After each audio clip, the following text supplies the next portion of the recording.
show our ground rule.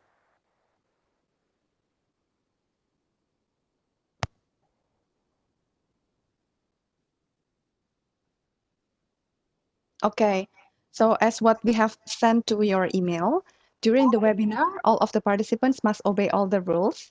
And then during the sessions, the microphone will be muted by the host. So please do not unmute. If you would like to ask questions, then the questions can be asked by typing. So please type your questions at bit.ly/askpico. And then the questions will be read by me and will be answered by the panelists on the Q&A session after the presentation session is finished. Okay. And this rule has been sent to your email, and you can also check on your WhatsApp group. Thank you for your kind attention and cooperation.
Oh, iya, iya, iya, iya. Iya, tapi aku kuliah dulu ya, udah mulai.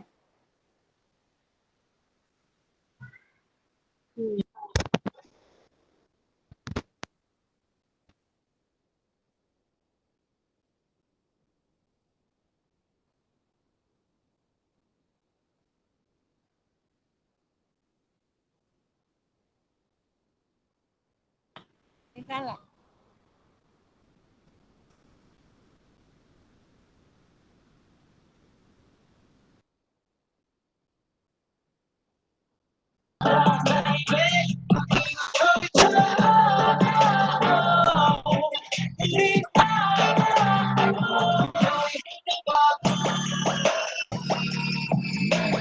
Halo Mem, apa kata?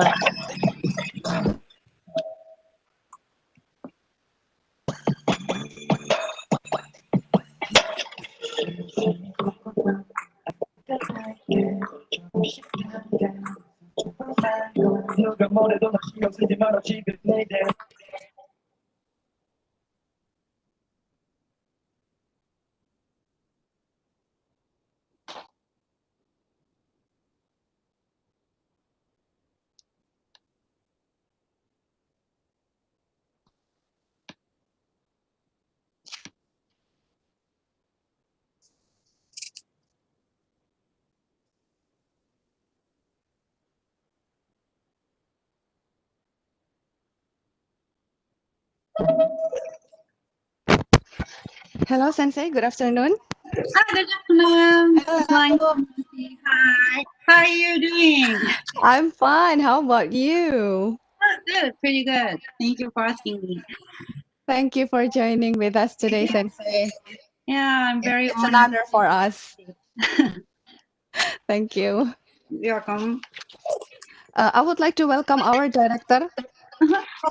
Assalamualaikum. Good afternoon, Dr. Zainal Arif.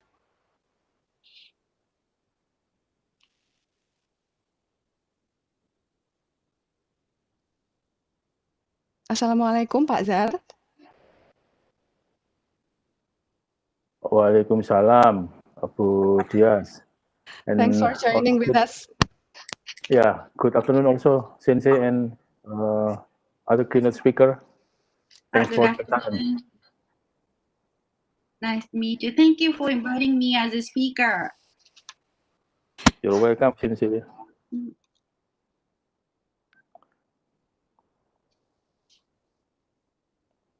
We're going to have 3 speakers today, sir.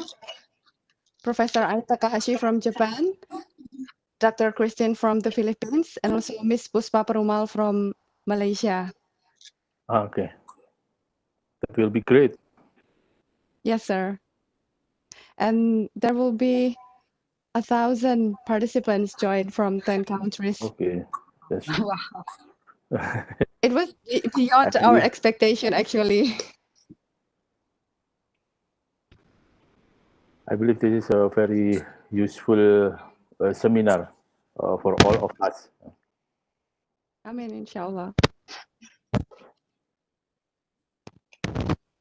We're going to start at 1 p.m. So I'm going to show you the webinar schedule first, okay? Okay, okay. Webinar schedule, please.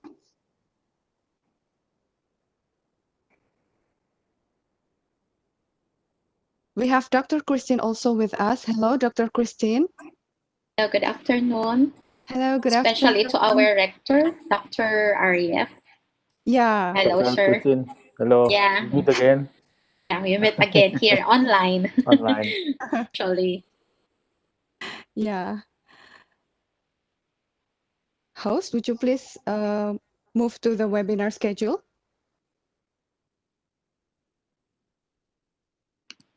Thank you. So, ladies and gentlemen, Dr. Zainal Arif and also all of the speakers, this is our webinar schedule for today. So we're going to have our first 15 minutes for participants to join our virtual meeting room in Webex. And we are also having our live streaming in YouTube.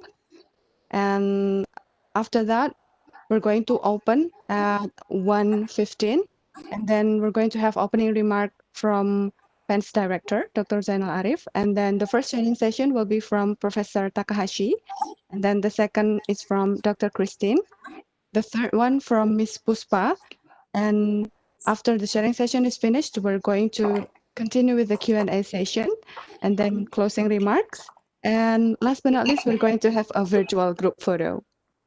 That is our today's schedule. Okay.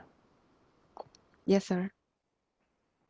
So we will start at 1:15. Okay. 1:15.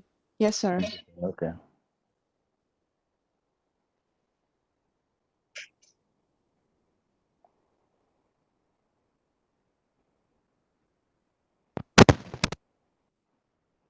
So how was everything in Japan and Philippines and also in Malaysia about the strategy to face the epidemic, especially in the education sector? So I think it's quite challenging for all of us.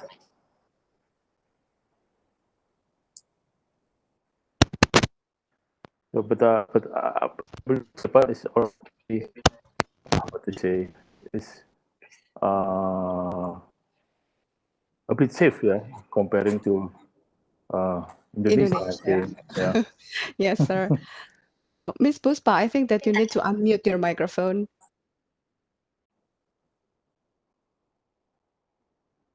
Miss Puspa, I cannot hear you.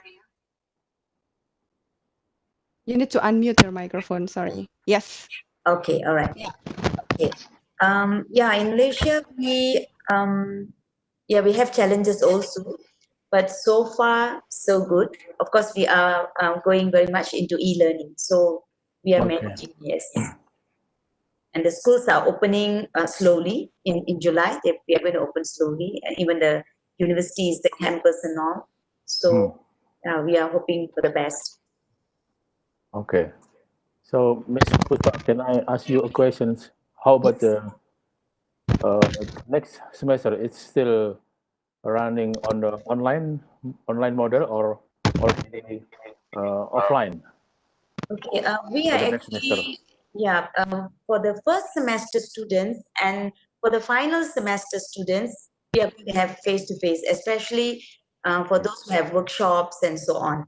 But for the second semester, the third and fourth, we go by subject. There are some subjects that they're just going to do it online. I see. Yeah, in our case, we have to reschedule all the workshop material or the workshop subject at the end of the semester. So in the beginning of the semester, we put our theoretical material on that through online systems.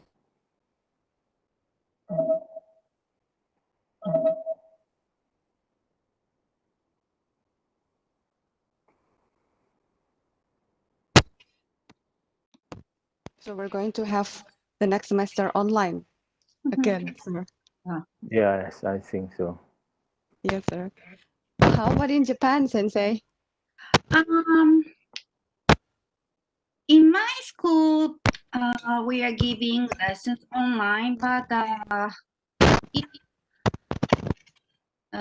there is no patient or there is no the patient would not appear or would not increase, then our school are going to go back to normal. So I mean, we will give face-to-face lesson in the second semester.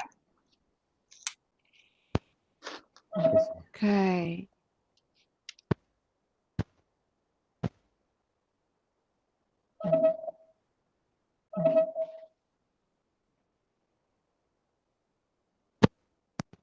How about in the Philippines, Dr. Yes, Christine? hello. In the Philippines, it will be a flexible learning pedagogy wherein we'll be combining online and offline modality. So for those who have their internet connectivity, lessons will be delivered online or through blended learning.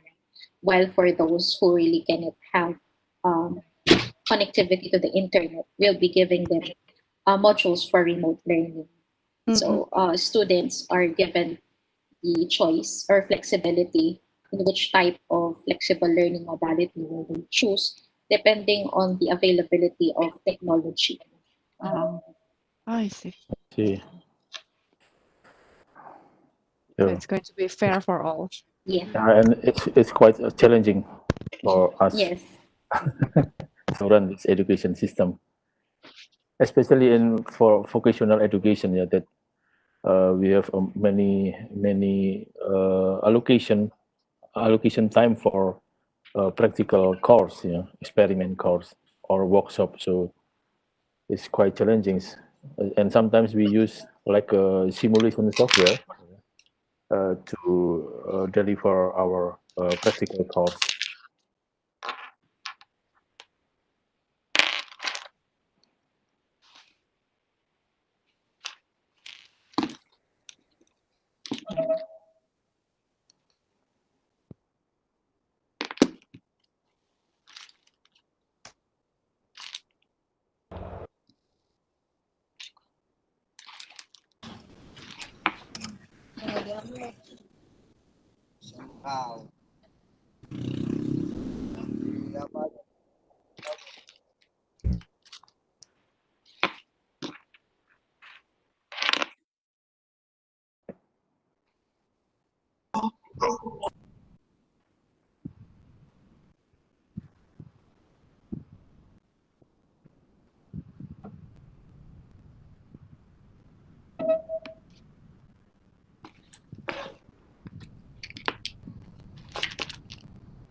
I would like to scroll to the chat.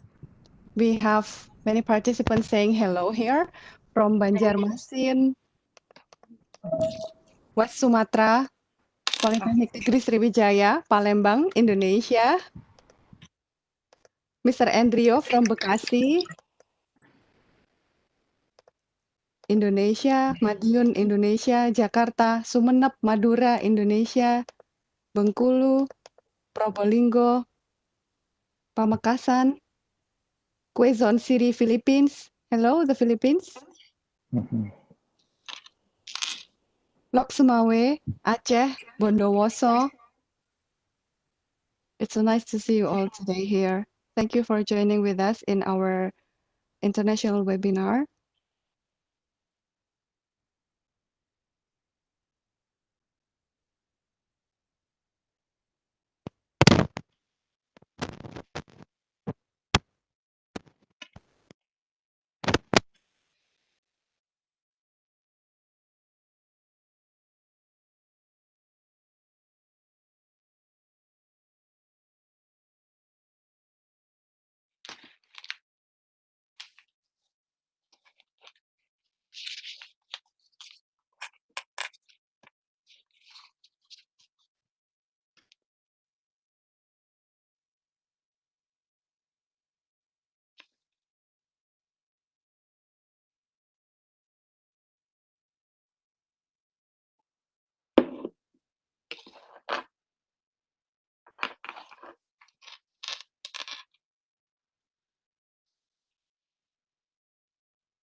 Ladies and gentlemen, I would like to remind once again that during the webinar, we need your cooperation to mute your microphone because we have to be focused to the speakers. So would you please mute your microphone? Later, if you want to ask questions, you can type your questions to bit.ly/askpico. You can find it in your email, the link of question form, and you can also find it in the, so don't worry. If you cannot join to WebEx and you may access it from YouTube live, you can also get your e-certificate as long as you type on the e-certificate validation form or you fill in the e-certificate validation form. I will announce it later on after the Q&A session, so please don't go anywhere. And in the end of this webinar, we're going to have a virtual group photo. So in the end of this webinar, please don't forget to activate your camera and we're going to take a picture together, virtually, of course. So that is the webinar schedule for today. We are going to wait for the next 6 minutes to start our webinar.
Excuse me, Ai Sensei.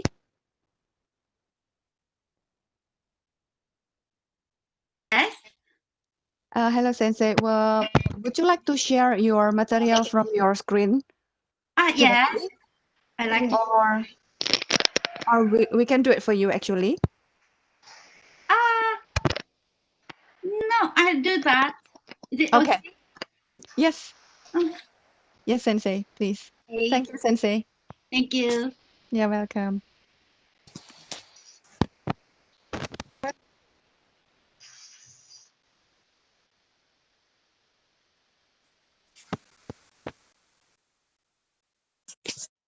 Cilik nggak boleh mainan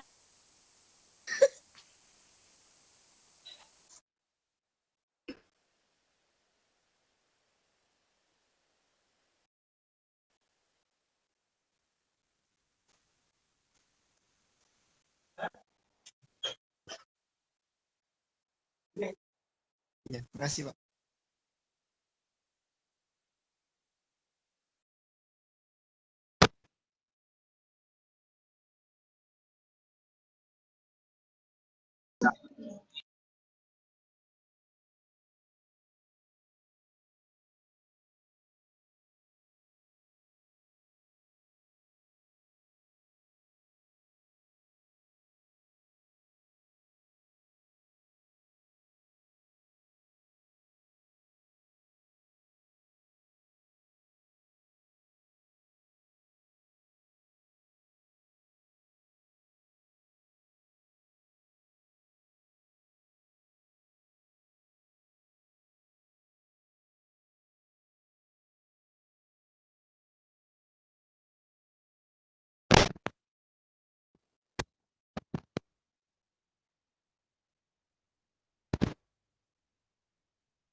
paracetamol. Bismillahirrahmanirrahim. I will start the webinar now. Assalamualaikum warahmatullahi wabarakatuh. Good afternoon, ladies and gentlemen. On behalf of Politeknik Elektronika Negeri Surabaya, Indonesia, I would like to welcome all of you to the International Sharing Session webinar entitled Online Classes Across the Globe, Strategies in Teaching English as a Foreign Language Through the Pandemic. On today, Friday, 3rd July 2020. Ladies and gentlemen, before we start the webinar, I would like to inform to all of you about the ground rule of this webinar. This ground rule also has been sent to your email. So during the webinar, participants must obey all the rules, and during the sessions, the microphone will be muted by the host. Please do not unmute so that we can hear the speakers clearly. And then participants, you may ask questions during the webinar by typing the questions at bit.ly/askpeople. You can ask anytime. And then questions will be read by me and will be answered by the speakers on the Q&A session right after the presentation session is finished. And then this rule also has been sent to your email, and you may check it also in your WhatsApp group. Thank you for your kind attention and your cooperation. And for the next slide, I'm going to show you about our webinar schedule.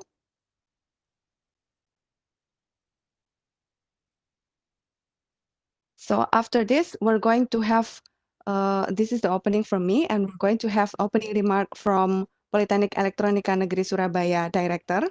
And then the first sharing session comes from Professor Ai Takahashi from Japan. And the second sharing session from Dr. Christine Ferrer from the Philippines. The third sharing session from Ms. Puspa Perumal from Malaysia. And then we're going to continue with the question and answer session. And then closing remarks. In the closing remarks, I will announce the e-certificate validation form. So if you need the e-certificate from this webinar, you can type your data in the e-certificate validation form. And then after that, in the end of this webinar, we're going to have virtual group photo. So now okay, next slide. So now we're going to take a look at these pretty pictures we have here. 3 panelists from Japan, the Philippines, and also from Malaysia. So today we have Professor Ai Takahashi, Associate Professor of Department of, sorry.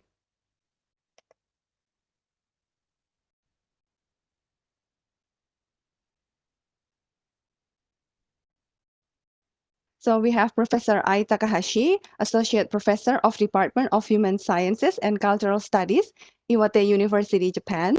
And we also have Dr. Christine Ferrer, the Director of External Linkage and International Affairs, Tarlac Agricultural University, the Philippines.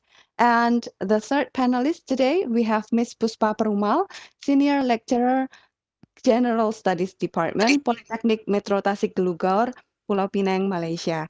It's an honor for us to have you all here. And I also would like to welcome our special guest, Dr. Zainal Arif, the Director of Politeknik Elektronika Negeri Surabaya. Okay, and I am Dias Agata, your moderator today. I am currently teaching at Politeknik Elektronika Negeri Surabaya, Indonesia, and my research is focusing on computer innovation technology for education development. Okay, now we also would like to greet our special guests. There are 1,000 participants who have registered to take part in this international webinar. Well, actually, this is beyond our expectation. Thank you very much for your enthusiasm to this webinar. And I would like to welcome participants from Indonesia, from Japan, from the Philippines, Malaysia, Thailand, Saudi Arabia, Netherlands, Turkey, Jordan, and also India. Hello, good afternoon. Welcome to international webinar from Politeknik Elektronika Negeri Surabaya, Indonesia. It's truly an honor for us to have you all here today. And thank you very much for the enthusiasm. Hopefully this webinar gives knowledge and also enlightenment to all of you and can contribute to the development of your teaching and learning English. Okay, ladies and gentlemen, to kick off this international webinar, we would like to invite Dr. Zainal Arif as the Director of PENS from Indonesia to deliver the opening speech and officially open this webinar. Dr. Zainal Arif, time is yours.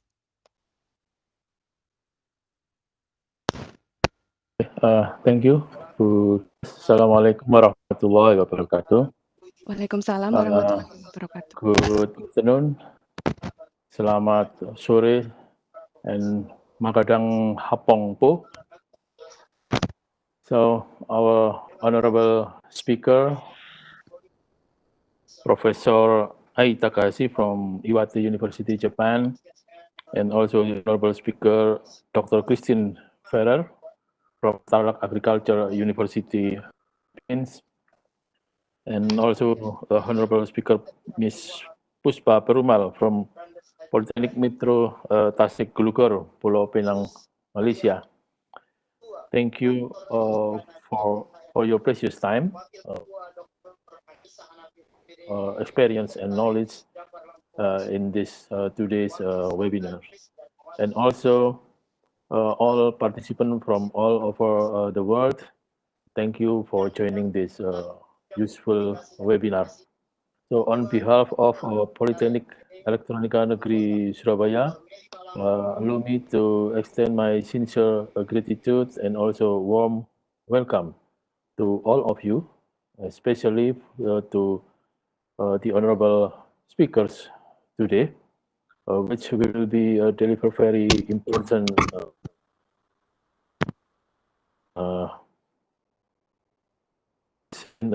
change.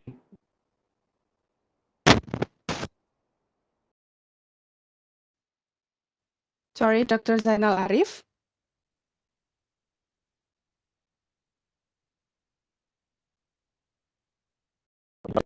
Can you hear voice?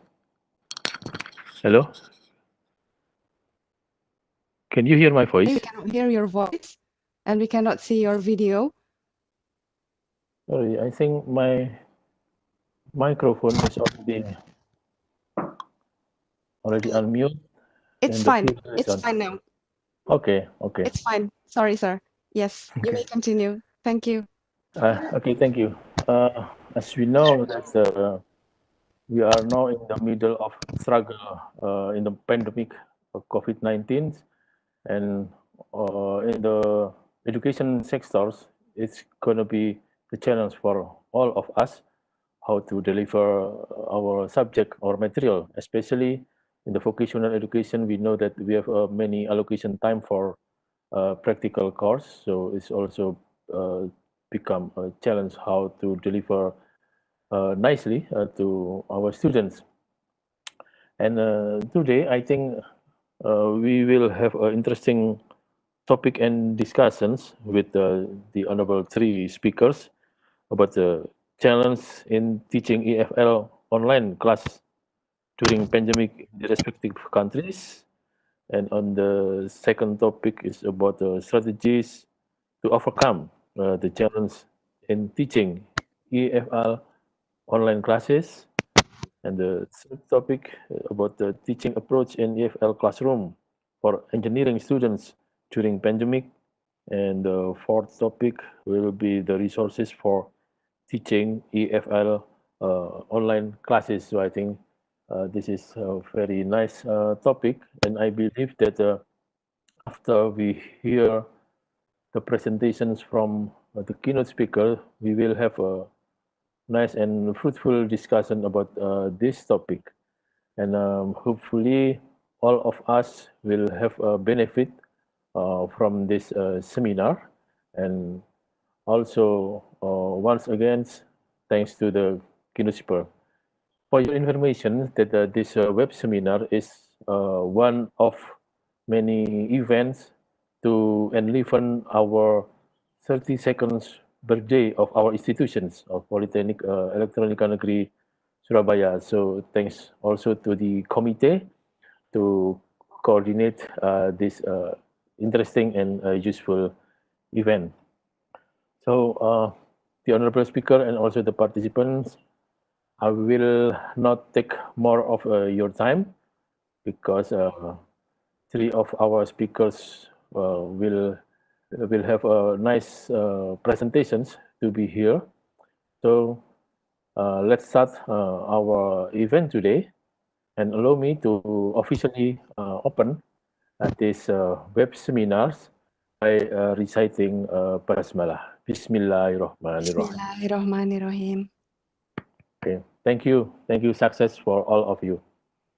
Amin. Thank you very much, Dr. Zainal Arif, for officially opened this webinar. Welcome. Ladies and gentlemen, COVID-19, a virus that is able to change everything in the world, not only changes our habits in terms of cleanliness, but also forces us to keep working and learning even from home. The term blended learning that has been famous since a decade ago and is widely used in the teaching and learning process until today has now no longer become a trend. In some countries, especially Indonesia, we as educators apply full-time online learning during this pandemic with quite sudden preparation, but are demanded to remain professional in teaching and managing classes. Sorry, Bu Dias. Okay, Bapak. May I interrupt for a second? Sure. Maybe in the middle of event, I have to move to another meeting. So sorry for that, because maybe on the next at 2 p.m. I have another meeting to be attend. So Okay. yeah. So It won't be please a forgive problem. me for Thank that. you. Thank you very Thank you. much, sir, for being with us today. Thank you, sir.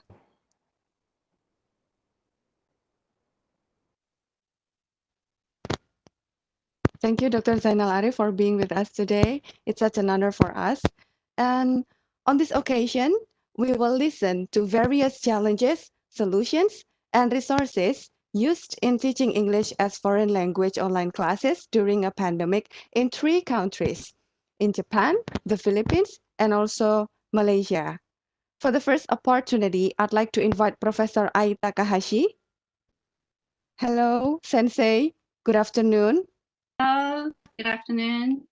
Yeah, Professor Ai Takahashi is currently teaching American culture and literature at Iwate University, Japan, and she got her doctoral degree in American literature at Hiroshima University. She's been teaching English to engineering majors for more than 10 years by introducing extensive reading. Her interest as a language teacher is how to motivate students and how to implement extensive readings effectively. Sensei, you have 30 minutes to deliver your presentation. Time is yours. Okay, thank you very much. And thank you You're for the very kind welcome. introduction, Ms. Diaz. And good afternoon, everyone. I'm Ai Takahashi, and I'm an associate professor at Iwate University, Japan. Okay, I'm very honored to be here as one of the presenters today, and I do appreciate this opportunity to share my experience. In other words, my ongoing struggle as a teacher in this situation. Okay, I will share my slide. Just a moment, please.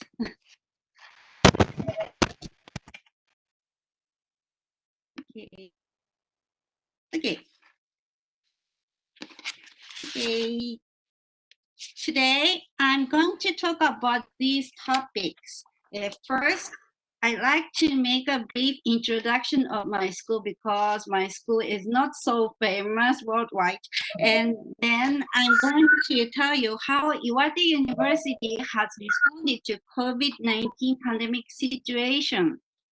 And I'm going to talk about my approach as an EFL teacher and show you some resources. Okay, let's move on to the first topic. Okay. Iwate University was founded as a national university by combining Iwate Prefectural Normal School, that means Teachers Training School, and Morioka Technical College and Morioka College of Agriculture and Forestry in 1949. And our school is located in Morioka City in Iwate Prefecture. And Iwate is in the northeastern part of Japan. as you can see from a map on the left side, it's between Tokyo and Hokkaido. And Morioka is almost in the middle part of Iwate, and it's a prefectural capital. And you can come to Iwate by air from Osaka, Nagoya, or Fukuoka. And it takes about 40 minutes by bus from the local Hanamaki airport to Morioka. And when you fly to Tokyo, you can come to Morioka by train. I mean, by Shinkansen direct train. It takes about 2.5 hours. And speaking of Iwate, there has been no report infected with the coronavirus. So I could say Iwate is the safest place in Japan right now. Anyway, our school have 4 departments: humanities and social sciences, education, science and engineering, and agriculture. And numbers in brackets of this slide show the number of the students per year. So we have more than 4,000 students in total. Okay. And next, I'll show you the outline of language education of my school. Iwate University offers classes of 6 foreign languages. That is English, French, German, Russian, Chinese, and Korean. And all the students are required to get 8 credits in language subjects. And 1 credit consists of 14 classes or 14 weeks per semester. And the duration of 1 class is 100 minutes. And out of 8 credits, 2 are compulsory subjects and 6 are elective subjects. So in addition to compulsory subjects for freshmen, we offer elective subjects for sophomores. And as the table on the left side shows, students studying English have to take 2 classes as their compulsory subjects. That is to say, comprehensive English and English communication. And comprehensive English, or CE, focuses on reading and writing skills, and English communication, or EC, focuses on listening and speaking skills. And as for English subjects, students are divided based on their TOEIC score. A freshman take a TOEIC test when they enter the university. So we use that score. We divide students into classes. And let's move on to the next topic. Yeah. The next topic is Iwate University's response to COVID-19. As I told you earlier, it is announced that there has been no coronavirus patient in Iwate. So at first, our school just postponed the starting date from April 10th to April 20th. And they tried to give face-to-face classes. And when they made this announcement on April 2nd, they also asked the students to stay in Morioka for 2 weeks before the starting date. It was given in accordance with the prefectural government's request that for 2 weeks, people coming from other prefectures should refrain from going out as much as possible and make health observation.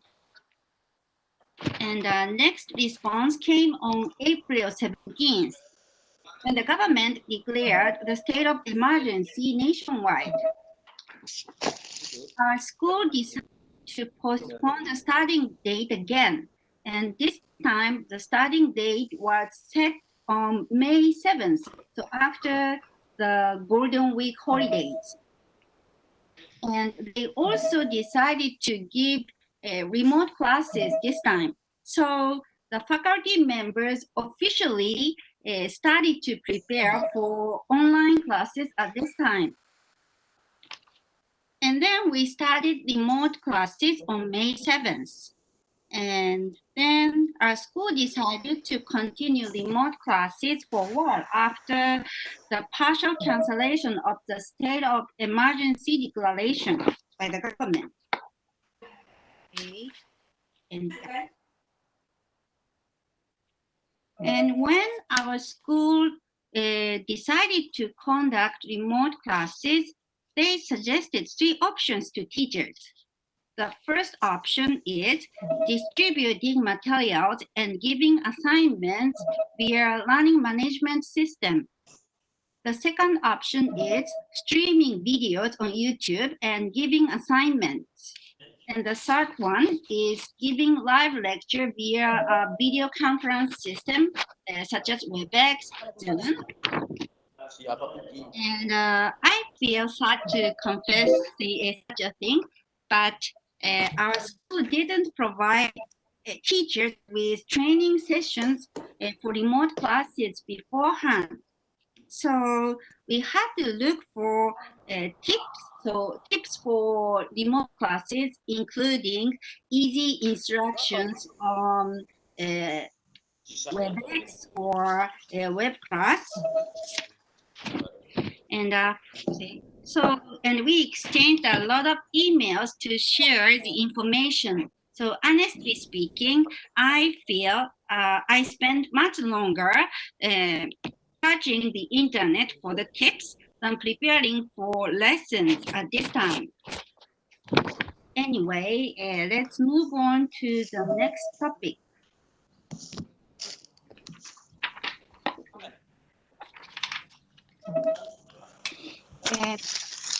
The next topic is my teaching approach. This slide shows the outline of my EFL class.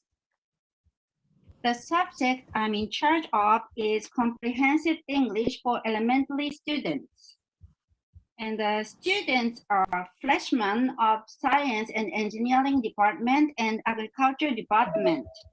And as I already told you, the students are in the elementary level, so the average TOEIC score is very low. Probably the average score of them is below 300. And in one class, about 40 students are registered. And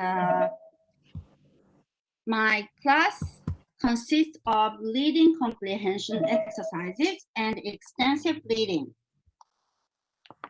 As for the class type, I choose the first option. So I mean, I choose distributing materials and giving assignment via learning management system. I also decided to use an online system for extensive reading. As for the class type, many of my colleagues conduct online lessons by using Zoom or WebEx, but I didn't choose that option. So I expected technical problems would happen, and I was sure I would fail to deal with them. And I also thought it would be okay not to use a video conference system because students don't have to practice very basic skills such as pronunciation. And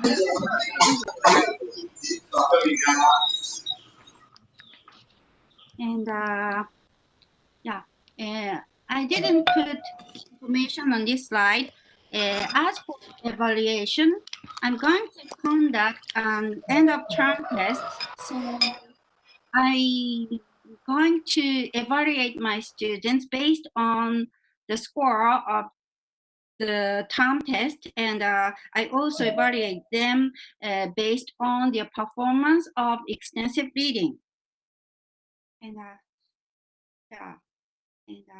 I had to make some adjustment to give lessons online, but I didn't change my original plan a lot. So this outline is really similar to my original plan. Now, I'm going to talk about what I do in detail. For reading materials, I use news articles and exercises on breaking news English. And Breaking News English is a site that offers EFL or ESL lesson materials. For example, they offer vocabulary, aside from articles, they offer vocabulary quiz, comprehension quiz such as true or false questions or multiple choice questions, and they also offer writing and discussion topics. And they have 7 levels. In particular, they offer easier articles and difficult articles. And easier articles have level 1 to level 3, and difficult articles have level 4 to level 7. And importantly, it's free of charge. I pick up articles from easier levels, mainly from level 3. That's because my class is for the students in elementary level, and they are not confident in studying English. To make them feel more confident, it's important to choose materials written in very simple English. And according to the site, level 3 is set as A2 to B1 level of CEFAL, a common European framework of references for languages. And I also think it's appropriate for my students because A2 level is set as our school's minimum standard. Okay. So let's move on what I do in my lesson on, especially in my online classes. After picking up an article and its exercises, I share that material in a learning management system called WebClass. WebClass is LMS for colleges in Japan, according to the developer. On this system, we can share materials, give quizzes, give and collect assignments, conduct questionnaire surveys, and communicate with each other through message or chat. This picture is what students see when they log in my class on WebClass. Okay, and after logging in, students enter the material page first. Then they can see the material like this. And after printing it or downloading it, they read the article and work on exercises.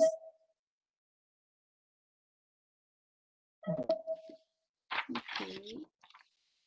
And after reading the article, students are supposed to enter the quiz page and to send their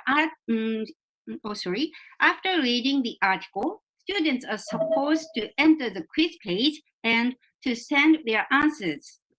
This image shows a quiz page for vocabulary. So they put their answers in a blank and send me their answers.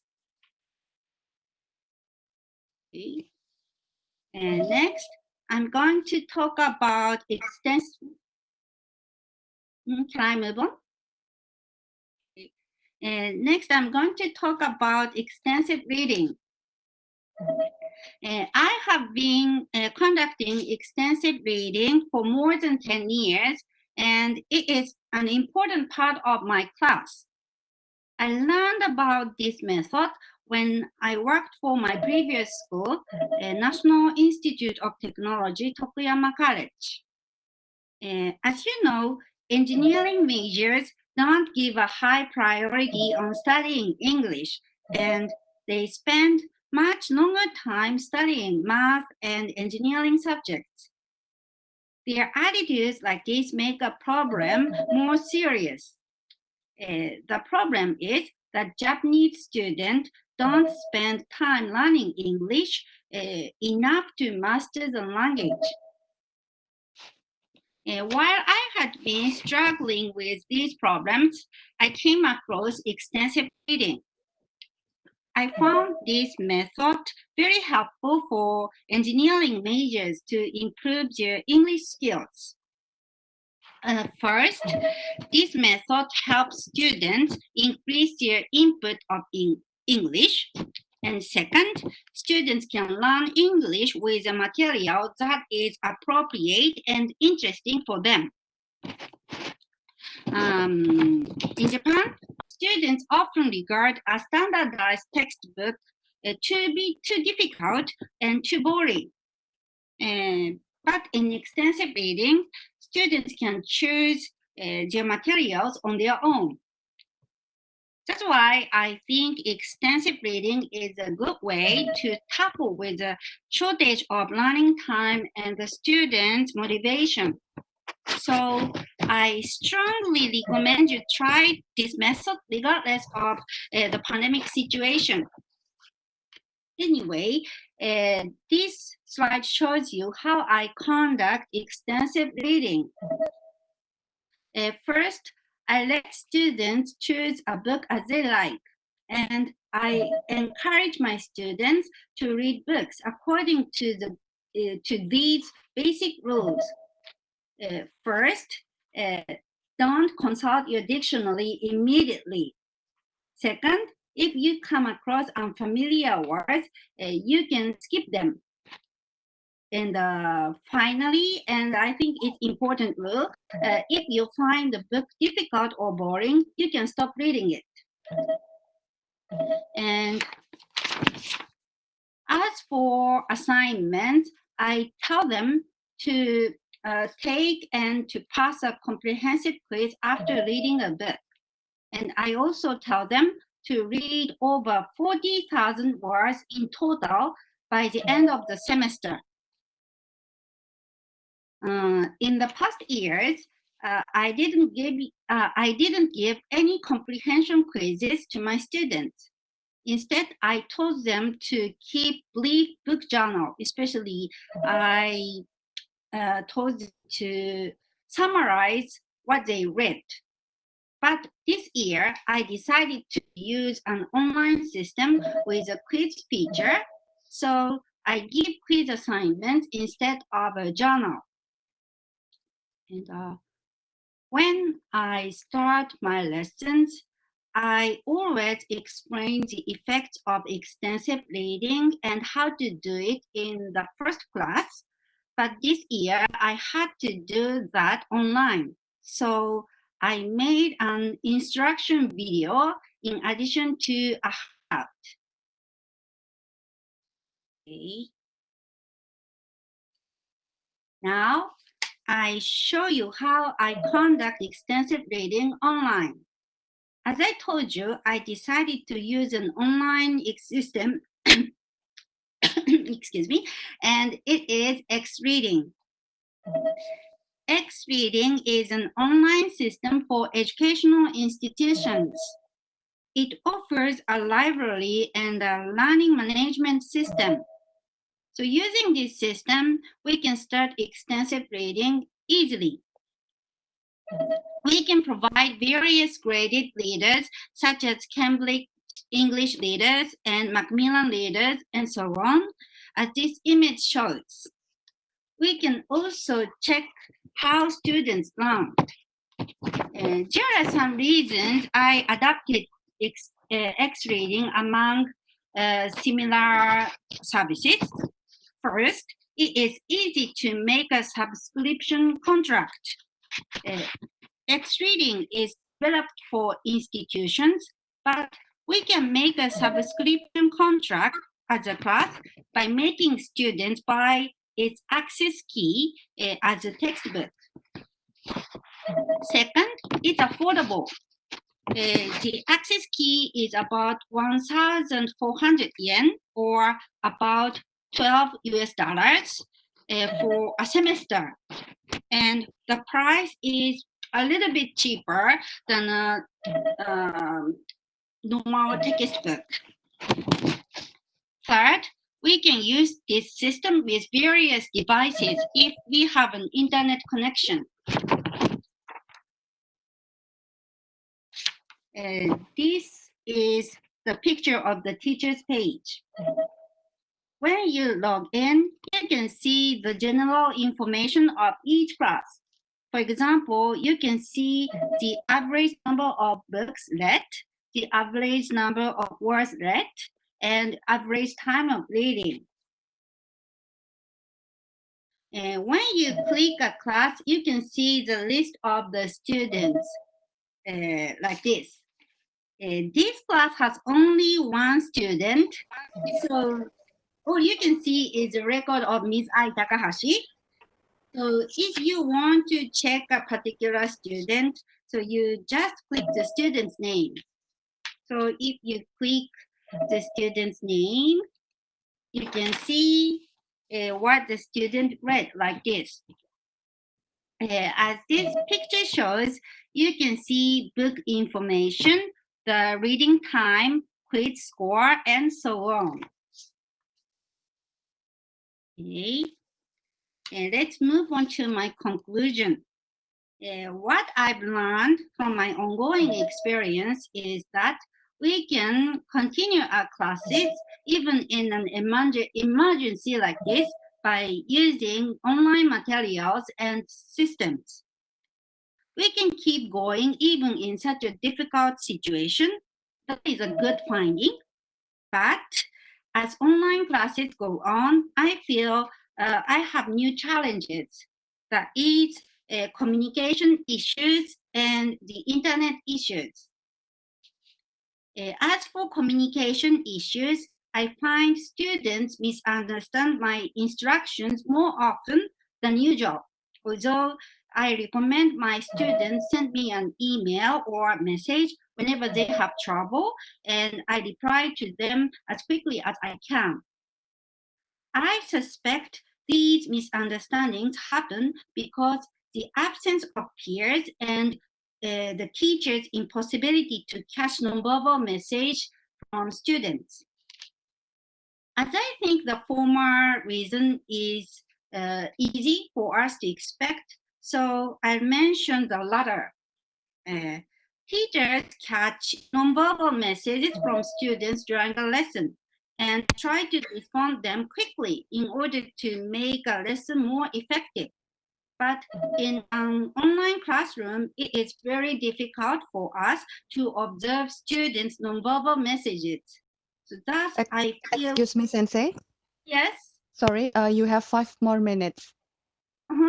Okay. Thank you, Sensei. Sorry for interrupting. Okay, it's okay. Thank you, Sensei. So, okay. As for the problem, yeah. Okay. So we as teachers catch nonverbal messages from students during a lesson and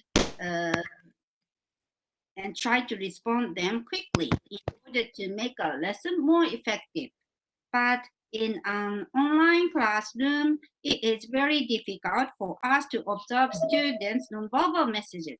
So thus, I feel greater difficulty in adjusting or improving my teaching approach during the semester than usual. And as for the other challenge, we can various helpful resources such as X-reading now. However, not everybody can access these resources easily because of their internet connections. One thing is that students' internet connection environment are very different. And another thing is the system of these resources. Another thing is that these resources sometimes go down in an emergency because tons of people try to use them at the same time. for example, I got completely lost on the very first day of the remote class when learning management system of our school completely went down because an unexpected large number of students and teachers tried to access at the same time. So we should prepare a few more options for digitally divided students or in case of system downs. So in this way, I'm still struggling, but I believe we can manage online lessons in a critical situation like this as far as we are flexible. So we should think and act flexible in such a critical situation. By doing so, we can keep going as a teacher. Okay, maybe I have still some minutes, but I close my presentation here. So thank you for your kind listening. Thank you very much, Sensei. I really enjoy your presentation and also the way you teach, you share about the way you teach there. And I have some highlights here about from your presentation. So first of all, when we are teaching English to foreign English as a foreign language to our students, we have to investigate the level of English ability of our students. Yeah, so we have to understand the level of their English first, and then we have to let students choose books that they like, and Yeah. we shouldn't judge them at the first time. Is that what you're trying to explain to us? Okay. So before starting lesson, I check the materials. So I and the service shows how to say service shows a list of levels and a series of graded leaders. So I can check the title in the each level. So by doing that, I recommend what kind of books my students should read. Ah, well noted, Sensei. Yeah. And then about the X reading Mhm. online learning system that you have just shown to us, is that limited only to your campus or anyone in another country can access it as well? I think we can use we can use in any countries. Mm-hmm. So I heard say there is also in I think they offer their service in Indonesia too. I think so. Mm-hmm. Mhm. Okay. Well, thank you very much, Sensei, for sharing about extensive reading using online learning system. And later we're going to continue to the Q&A after the third presentation. Okay, it's 30 minutes already. Okay, Thank you thank you very very much, much. Professor Ai Takahashi from Iwate University, Japan. Thank you. Thank you. Okay, ladies and gentlemen, while the webinar is running, you can type your questions anytime at bit.ly/askpico. And the link can be found also in your email or this webinar chat room. So if you need to ask something, just type your questions in bit.ly/askpico. And now we're going to continue to our second panelist. We are going to invite Dr. Christine Nabor Ferrer. Hello, Dr. Ferrer. Yes, yes, good afternoon. Can you hear So me? I can hear you crystal clear. Okay. Thank you, Dr. Ferrer. She is a faculty of the College of Education of the Tarlac Agricultural University and currently serves as the Director of External Linkage and International Affairs. Her professional engagement has widened internationally as she has been invited as keynote speaker or resource person on leadership development, partnership advancement, and internationalization experience. Dr. Ferrer, you have 30 minutes to share about managing the EFL online class. Okay, Please. thank you, Diaz. It's You're nice very to hear welcome. from you again. Um, okay, so so is my presentation flash on the screen now? Hello? Is my presentation flash on the screen now? Yes, ma'am. We can see Okay, it okay. clearly. Yeah, Thank you. it's nice to be with the Polytechnic Electronica Negeri Surabaya again, even if we are doing this virtually. I've been to your institution twice, if I'm not mistaken. It's in 2018 and 2019 when we had the CTVET meeting, and just last 2019, I also delivered a lecture on Asian Englishes. Okay. Yes, ma'am. Yeah. And I'm very happy to note now that from the list of participants, I'm seeing some of my students who are joining us today, and some of my colleagues too, and some of our partner universities from Indonesia are here with us. So thank you for inviting me to share something about online classes across the globe, strategies in teaching English as a foreign language through the pandemic. Let me put this in the context, this discussion in the context that the current unprecedented education disruption has really posed profound impact to education worldwide, as all institutions, may it be in the basic education or in the higher education, are compelled to take all of our academic services, our teaching and learning, along with our administrative operations, to digital platforms and other forms of alternative delivery systems. You see, just like what we are doing now. We are holding a conference and we are doing it virtually, but still the outcomes are realized. So this scenario has brought to the fore an opportunity to imagine a new normal in learning, including the teaching of English as a foreign language.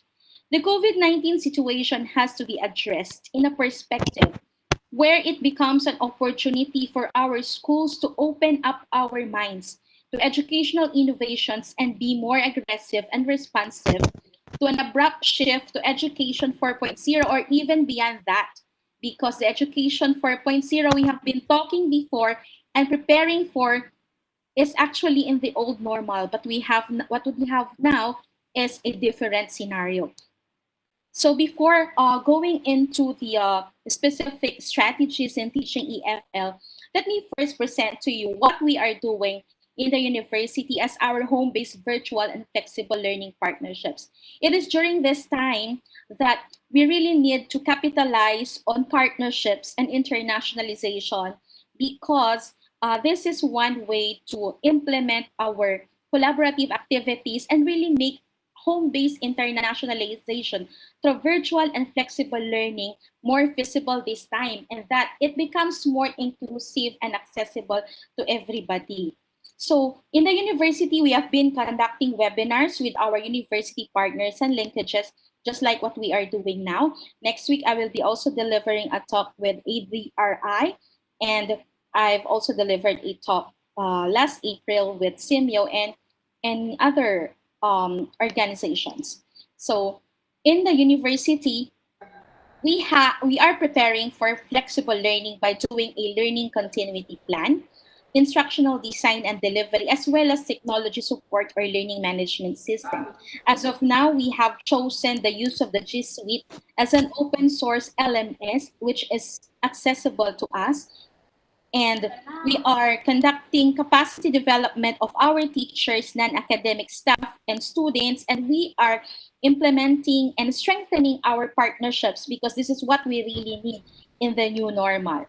So we have also put up our site on flexible learning, where you can see some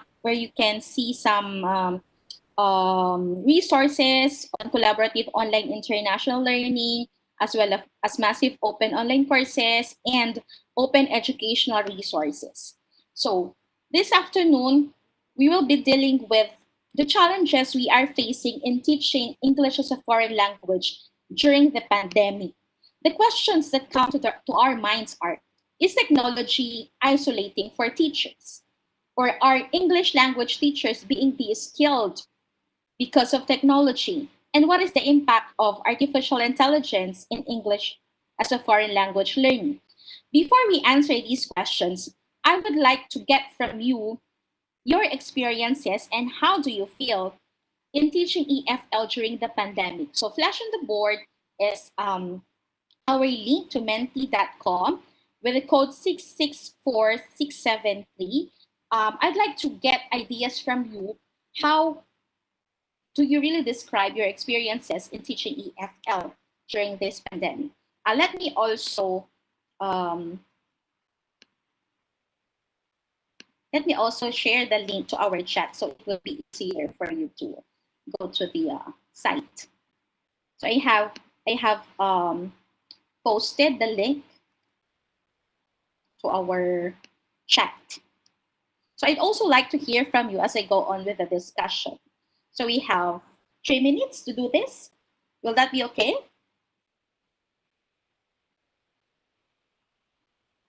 That will be okay, ma'am. I am typing at the moment. Okay. I believe that everyone must encounter a problem, yeah, while they are teaching online because Yes. we are getting used to teaching face to face, right? Yes, may it be in English or in any other subjects. These are basically the same Yes. challenges that we are facing. So I Yes, hope those who are with us here will participate. Okay. And the things that what Professor Takashi said was real. I mean, the internet connection problem is also a problem here in Indonesia. Yes, that is a problem anywhere, especially in the Philippines too. Okay, Yeah. so I've been seeing here some Okay. responses. Can you see that on your screen? Yes, ma'am. I Okay, can so see it. panicking, of course, because we shifted abruptly from the traditional to online classes. And for some, they say that they don't have experiences. And I can see also responses here that it's really challenging and we need to be innovative. There is unstable internet connectivity, and not all of our students can really access what's happening here.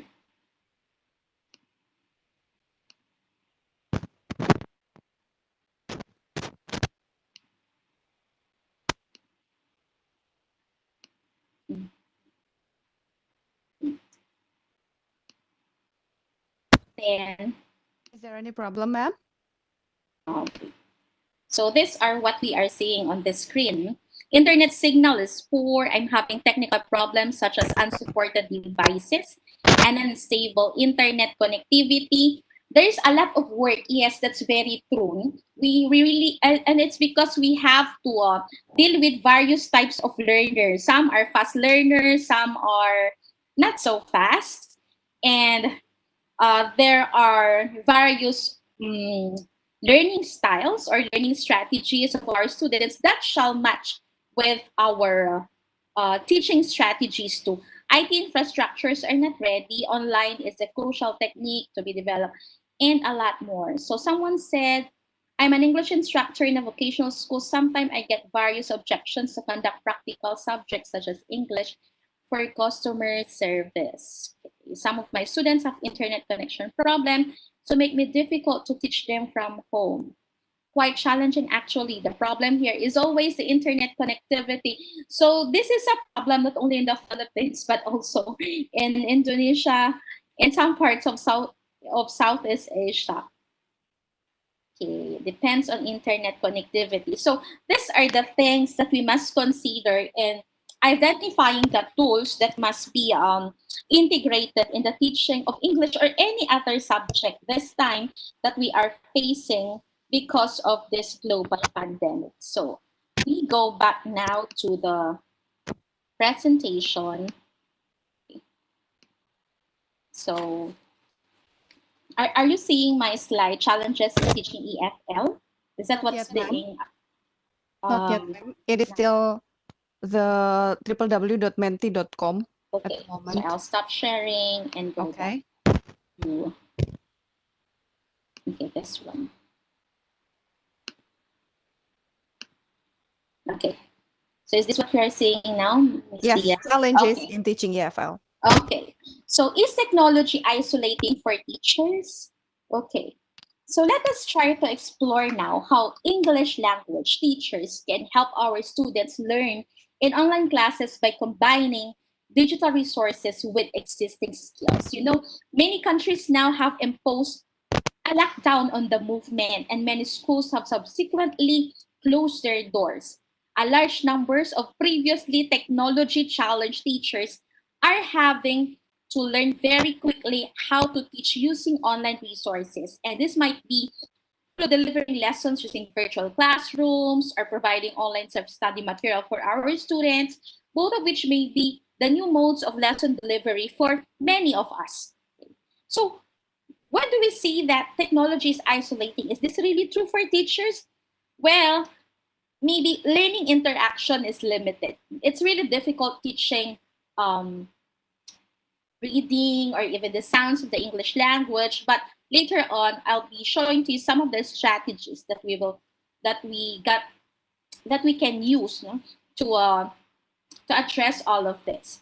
So, as learning interaction is limited and is dissimilar to the kind of ways that we will be required to use English in the real world. But we have to contextualize it in the way that they are supposed to be, especially, for example, you're teaching English for engineers, you're teaching English for architects. So the use of English for specific in the use of English for specific purposes, we have to be very creative in what kind of materials are we going to share to our students. So in many situations, technology can really actually facilitate interaction. So what kind of tools are we using now? Some of us use our phones and social media, using WhatsApp or even Facebook to communicate. For the others, we are using Google Classroom, we're using learning management platforms such as Moodle, Schoology, and so on. So this is equally true of interaction in a virtual learning environment. If we manage it correctly, and opportunities for language use can be optimized, and students will have plenty of interaction with each other. So we must know how to make use and we must know how to make use of online collaborative tools that the students can use and interact and still interact even if they are working remotely. So there are a lot of that we can use. So are English language teachers being de-skilled? English language teaching has long since stopped being a static discipline in which teachers are primarily conveyors of declarative knowledge. Nowadays, English teachers like us, are better conceptualized to facilitators of learning who provide learning opportunities for our students and give feedback to support improvement. And for the last one, well, the impact of AI in EFL, teaching is a complex job. It requires a range of skills such as subject knowledge, classroom management, motivational skills, delivering feedback, differentiating learning, problem solving, emotional intelligence, and a lot more. The list is almost endless. Artificial intelligence in the 21st century spectrum haunts many of our professions now. This really contrasts with the current state of AI, which can be described as domain specific and highly skilled, but in one particular area. So the domain general skills which language teachers possess and the complex interaction between those is going to be matched by machines anytime soon. And actually, the tools that we use in teaching and learning English are forms of artificial intelligence. So we are already done with this. I would also want to share with you today Stephen Krashen's tips for language learning during the pandemic. Of course, language teachers know Stephen Krashen very well. We met him in our English classes when we were in college and even in the master's or doctoral level. So for Stephen Krashen, the disruption to education learning, to traditional education during the COVID-19 may reveal some of unexpected benefits and what could be this. So he discusses here how teachers and parents can harness opportunity to teach language. This is really a collaborative work now of the teachers as well as the parents, because since this is remote learning and students are studying at home, we really need the cooperation of the parents. So the first one is there is less traditional instruction, and that may be a good thing. Many parents and teachers are understandably anxious about remote learning as instruction has become less traditional. And according to Krashen, We do not acquire language by study or by speaking or writing. We only acquire it in one way, by understanding what we hear or read. So it's important that students are really exposed to this. And what we call comprehensible input, the ability to produce language is the result of getting the right kind of input. So we must give our students the right input and the right materials for them to learn English the right way. So for the second one, remote learning can easily support language acquisition. And how can that happen? While online education may isolate students at home, it should not negatively impact language learning. We do not need massive amounts of interaction to acquire language. We need massive amounts of input, and that is related to the first um, tip. And in here, teachers and parents can continue to provide rich input during COVID-19 by practicing storytelling. That's very important. You know, our parents are our first storytellers. They were the ones actually who taught us how to read. And of course, when we were children, our parents read storybooks. We love Cinderella. We love Snow White and the Seven Dwarfs. So those are the very first lessons on reading that we know. And we also need to allow students to read for pleasure. So self-selected reading is the source of most of our vocabulary, grammar, spelling, and ability to write with an acceptable writing style.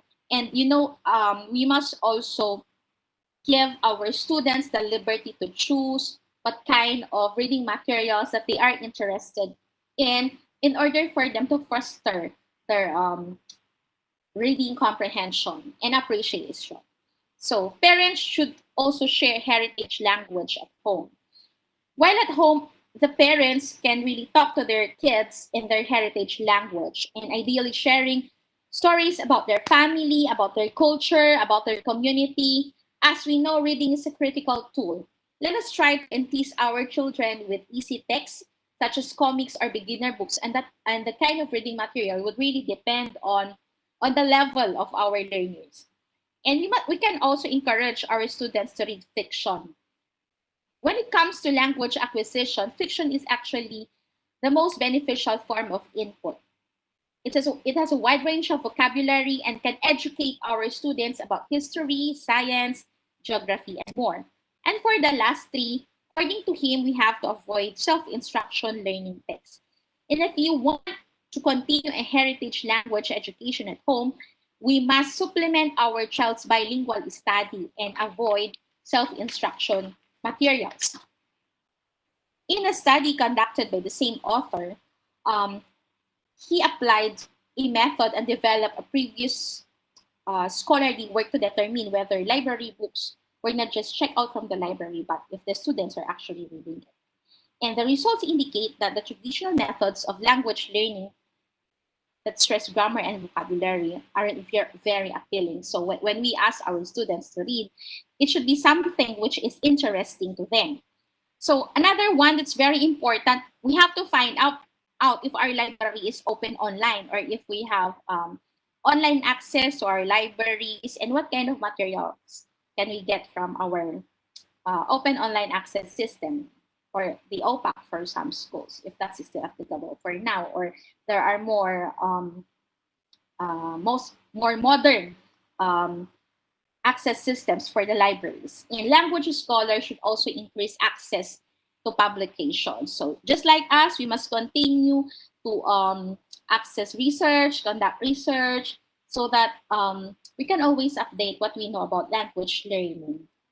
And here are some of the resources and tools that we can use for English language learning. There is this one from Teaching English of British Council. It's about a collection of 185 songs. Okay, so let's check on this.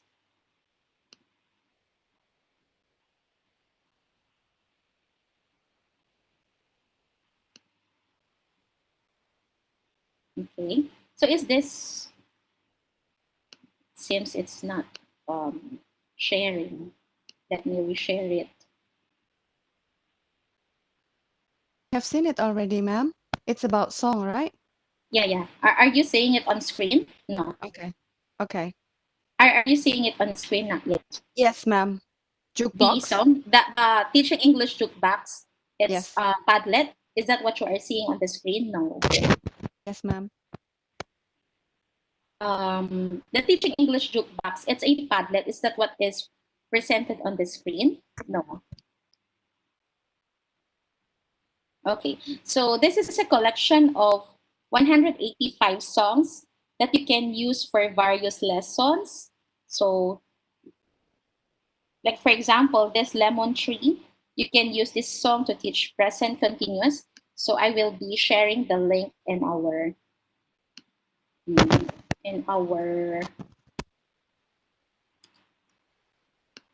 okay.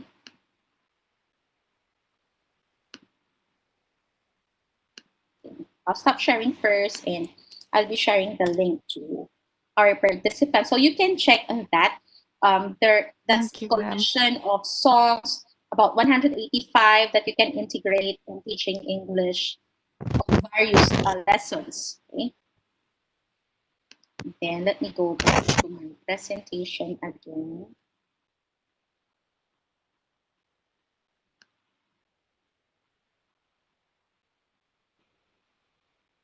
So here is another one. Okay. So this is about FSET. We are using this for our international students before.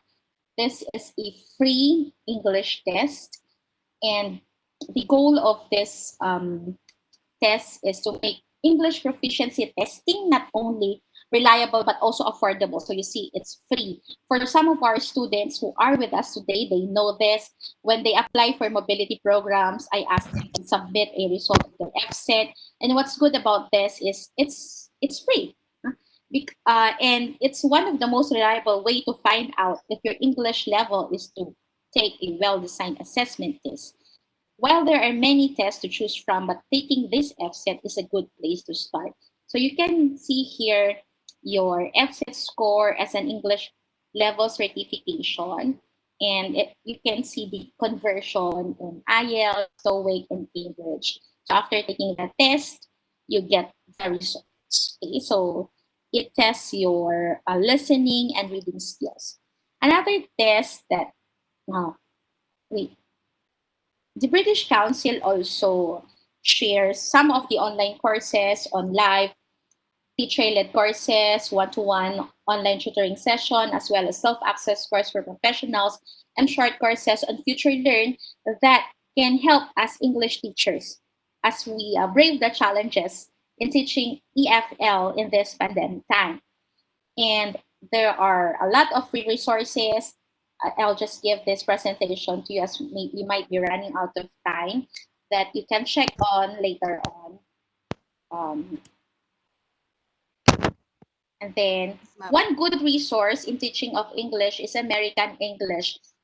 This site offers massive open online courses and even guided online courses that you get certificates for free. I have attended a lot of courses on this, and with our partnership with the Regional English Language Office in the Philippines, our students are provided with opportunities to take English courses on journalism, on business, and entrepreneurship for free. So one topic that or one MOOC that we can use or take as English teachers is the use of educational technology in the English classroom. This is provided by American English through the Canvas network, and this is free with certificate.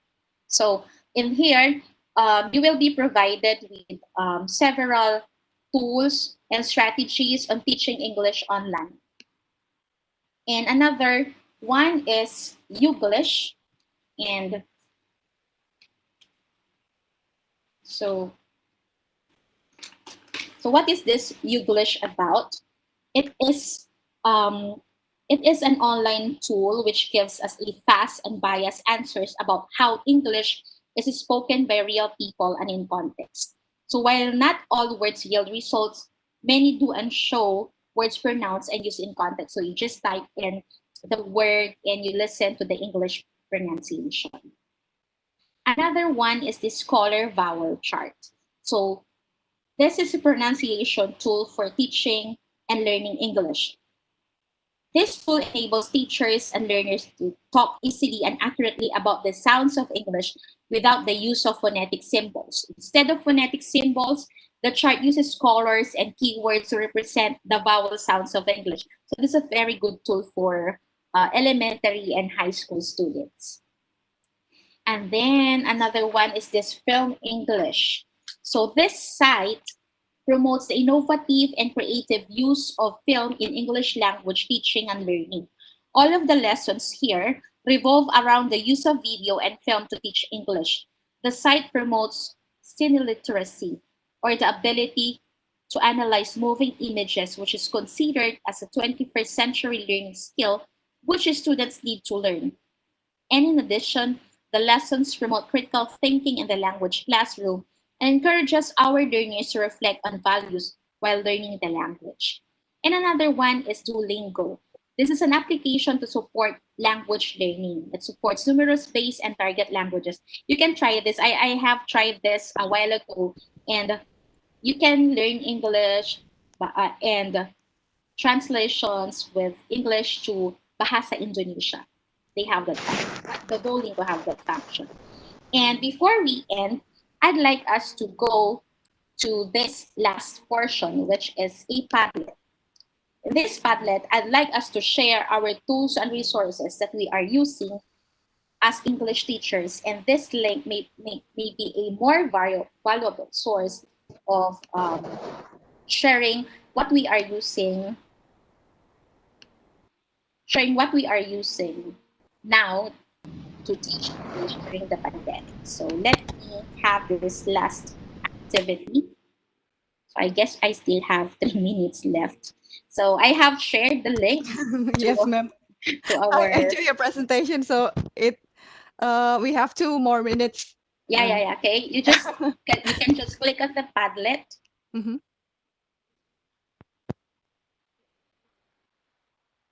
and you may get some ideas from our friends from all over the world who are here with us today.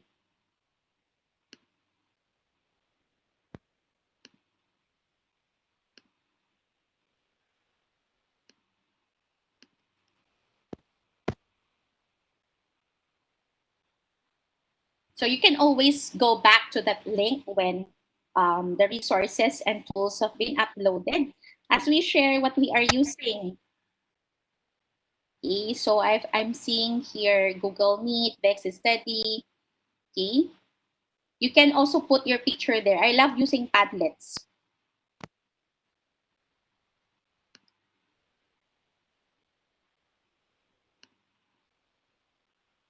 Okay, so others have already. Yes, you can edit them later on. You can put your picture. So this is some sort of a remembrance that we were all in this together as we learn and share resources and tools in online English as a foreign language, in online teaching and learning of English as a foreign language. Okay, so I'm seeing answers like quizzes, Kahoot, Google Classroom, WhatsApp, Zoom, Google Meet. Thank you for sharing. I'll go back to this Padlet and also explore on the materials that we have shared to us. Okay, so I will be giving my presentation to Miss Diaz, and for for all of you who want to get a copy of the presentation, you can get it from her and also try using the materials that I'm using in teaching not only English, but in my other subjects. Okay, so I guess my time to deliver the presentation is over. Thank you very much, Dr. Christine. It was a Thank very you. interesting and also enlightening for all of us because I can write more than 8 resources that you have shared to us, and all of the links that you have shared. Okay, the time is up already, 30 minutes. We have copied it and also will be forwarded to all of the participants in the WhatsApp group. And I believe that all of the participants will be happy to receive the resources from you. Thank you very much, Dr. Christine. I have written all of the resources, the new resources. Sorry, doctor, I cannot hear you. As I Ma'am? was saying, Okay. we are happy that we were able to share some of the resources, and we will be more happier. We will be happier because the participants here will also be sharing their resources through the Padlet, and you can always Sure. go back to that link. Thank you, everyone. Yes, ma'am. Thank you very much, Dr. Christine, for the insightful knowledge and also sharing. We have listened to Professor Takahashi from Iwate University, Japan, with the extensive reading. And we have also listened to the sharing from Dr. Ferrer about many of the resources that she usually used when she is teaching online. I have written here, teaching English jukebox EF set, and we can access it for free. British Council Online Learning, American English, Canvas Network, Youglish, and then the color vowel chart, Film English, Duolingo, and also Padlet.com. And the links that what Dr. Christine have been shared has also forwarded to the WhatsApp group if you want to access it. And many of the participants asked whether can we get the copy of the presentation. Of course, we're going to give you the link where you can get the presentation from our today's presentation, our today's presenters, I mean. Okay, so thank you very much, Dr. Christine Ferrer. Welcome, Diaz. Yeah. And ladies and gentlemen, don't forget, while the webinar is running, you can type your questions anytime at bit.ly/askpico. The link can be found also in your email and also in the webinar chat room. So now we are moving on to our very last presenter, last but not least. So ladies and gentlemen, let's welcome our third panelist, Miss Puspa Perumal. Hello, Miss Puspa. Hello, Diaz. Hello, ma'am. Yes. Okay, Miss Puspa, she is a senior lecturer at Polytechnic Metro Tasikmalaya, Pulau Pinang, Malaysia, where she teaches English language. She is currently the head of international unit in her institution, and she graduated from University Science Malaysia with master's degree in linguistics and language studies in 2001 and bachelor degree in English language and literature studies in 2007. She has produced several publications on technical and vocational education and training. Her current research areas are language learning, problem-based learning, emotional intelligence, and autonomous learning. Okay, Miss Puspa, you have 30 minutes for your presentation. Start from now. Time is yours. All right. Okay, thank you so much, Diaz. Okay, hi everyone. First of all, I would like to thank you, Polytechnic Electronica Negeri Surabaya, for inviting me as a speaker. And yeah, it's been a great pleasure to be invited for a talk where we share information on how, on the strategies in teaching EFL through the pandemic. So I'm sure that everyone is facing almost the similar things. Suddenly, we are so used to having face-to-face classes, and then suddenly we have to change our strategies, our approaches, and everything, right, to accommodate the teaching due to the pandemic. So I am actually attached to Polytechnic Metro Tasikmalaya in Malaysia. So in Malaysia, the Polytechnic is actually technical and vocational education. So therefore, we cater for, we teach English, all right? So I teach English for students who are actually going to go work. They are actually doing their diploma, and once they finish their diploma, they will go out to work. So the English that's being taught to them is actually communicative English. And we also have students who are doing IT courses, so they will learn English for digital technology. So basically they are learning English in order to be able to perform or in order to be able to communicate in English language at workplace. So that is our focus. And so the English that is taught in polytechnics, we do not teach them grammar per se, and we also do not teach them the skills separately, but rather it is embedded into the activities that's given to them. All right. So next slide, please. Okay. So yes, of course, we had challenges in teaching the English classes. The first and foremost challenge that we faced was internet accessibility, which I'm sure that most of us faced it. From my own experience, the students were about to do their final assessment when we had this when we had this pandemic and the institutions were closed, and we had to continue our lessons back home. And as for my students, they had to continue their assessment from their home. So that was very challenging because some of them were staying in rural areas. They didn't have the internet accessibility. They don't have strong internet connection.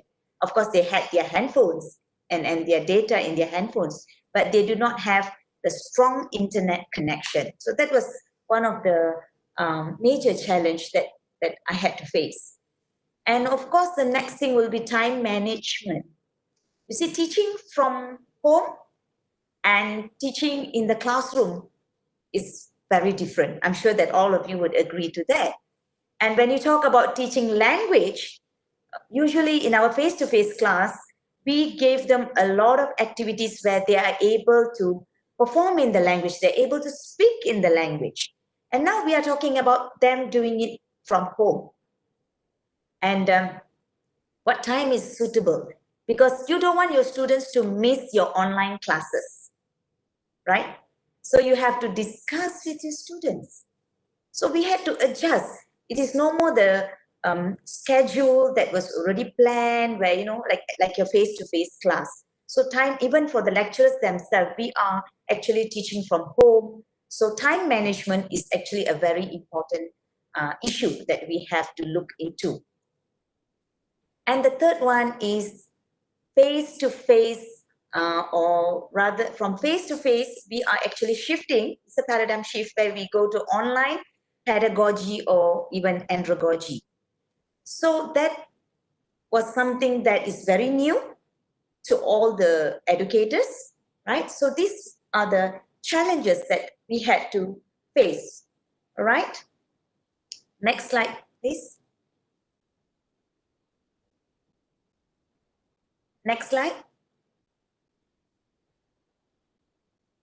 All right. Okay. Now, I did mention about internet accessibility, poor internet accessibility.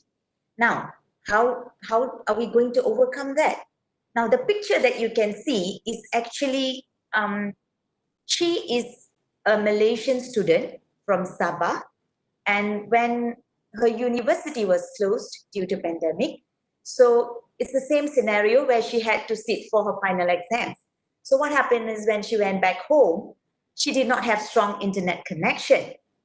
So she had to choose for a place to get strong internet connection. And what happened was she had to stay overnight in a tree house in order for her to be able to do her exams. So we have to bear in mind that even before we plan our online classes, there are some students who do face this kind of challenges. So we have to plan our lessons bearing all this in mind, all right? So let's say like what happened to me was when the students were about to do their final exam, and then when they had to go back home. So that was the beginning of pandemic. So we have not really gone into this online teaching yet. So what happened was, and most of my students did not have strong internet connection. So I opted to use handphones, because I'm sure that all the students have handphones and they have their basic data. So what I did was, because they were about to do presentation, the assessment was presentation. So I opted to use video call using WhatsApp video call. So they did their presentation through WhatsApp video call. And yes, everybody performed as planned. So in case if you have this problem, you have students who, they can't use the existing LMS or whatsoever because, they don't have strong internet connection, then please, you can choose to use things like Google Classroom, Telegram, WhatsApp. So you can even conduct your online classes using WhatsApp. All right, I mean, that's an option if, let's say, they don't have strong internet connection. Next slide. Just now I mentioned time management. So you have to discuss with your students when would they be able to follow your classes, because I mean, you do not want your students to miss the classes, right? You do not want them to be in front of the computer but then falling asleep, or they are not really paying attention, or things like that, because then you have put a lot of effort in preparing your language classes and then students are not really following. So these are the things that at the beginning you have to look into. All right, and even your time management, you have to make sure that on the time that you have agreed with your students, you should be online.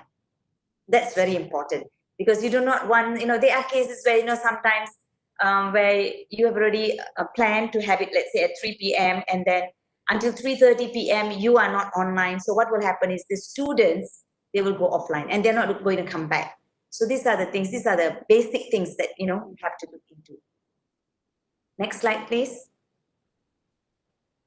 Okay, so how are we going to shift from face-to-face classes to online andragogy? Now, you have to remember that, like in Polytechnic, we have learning management system.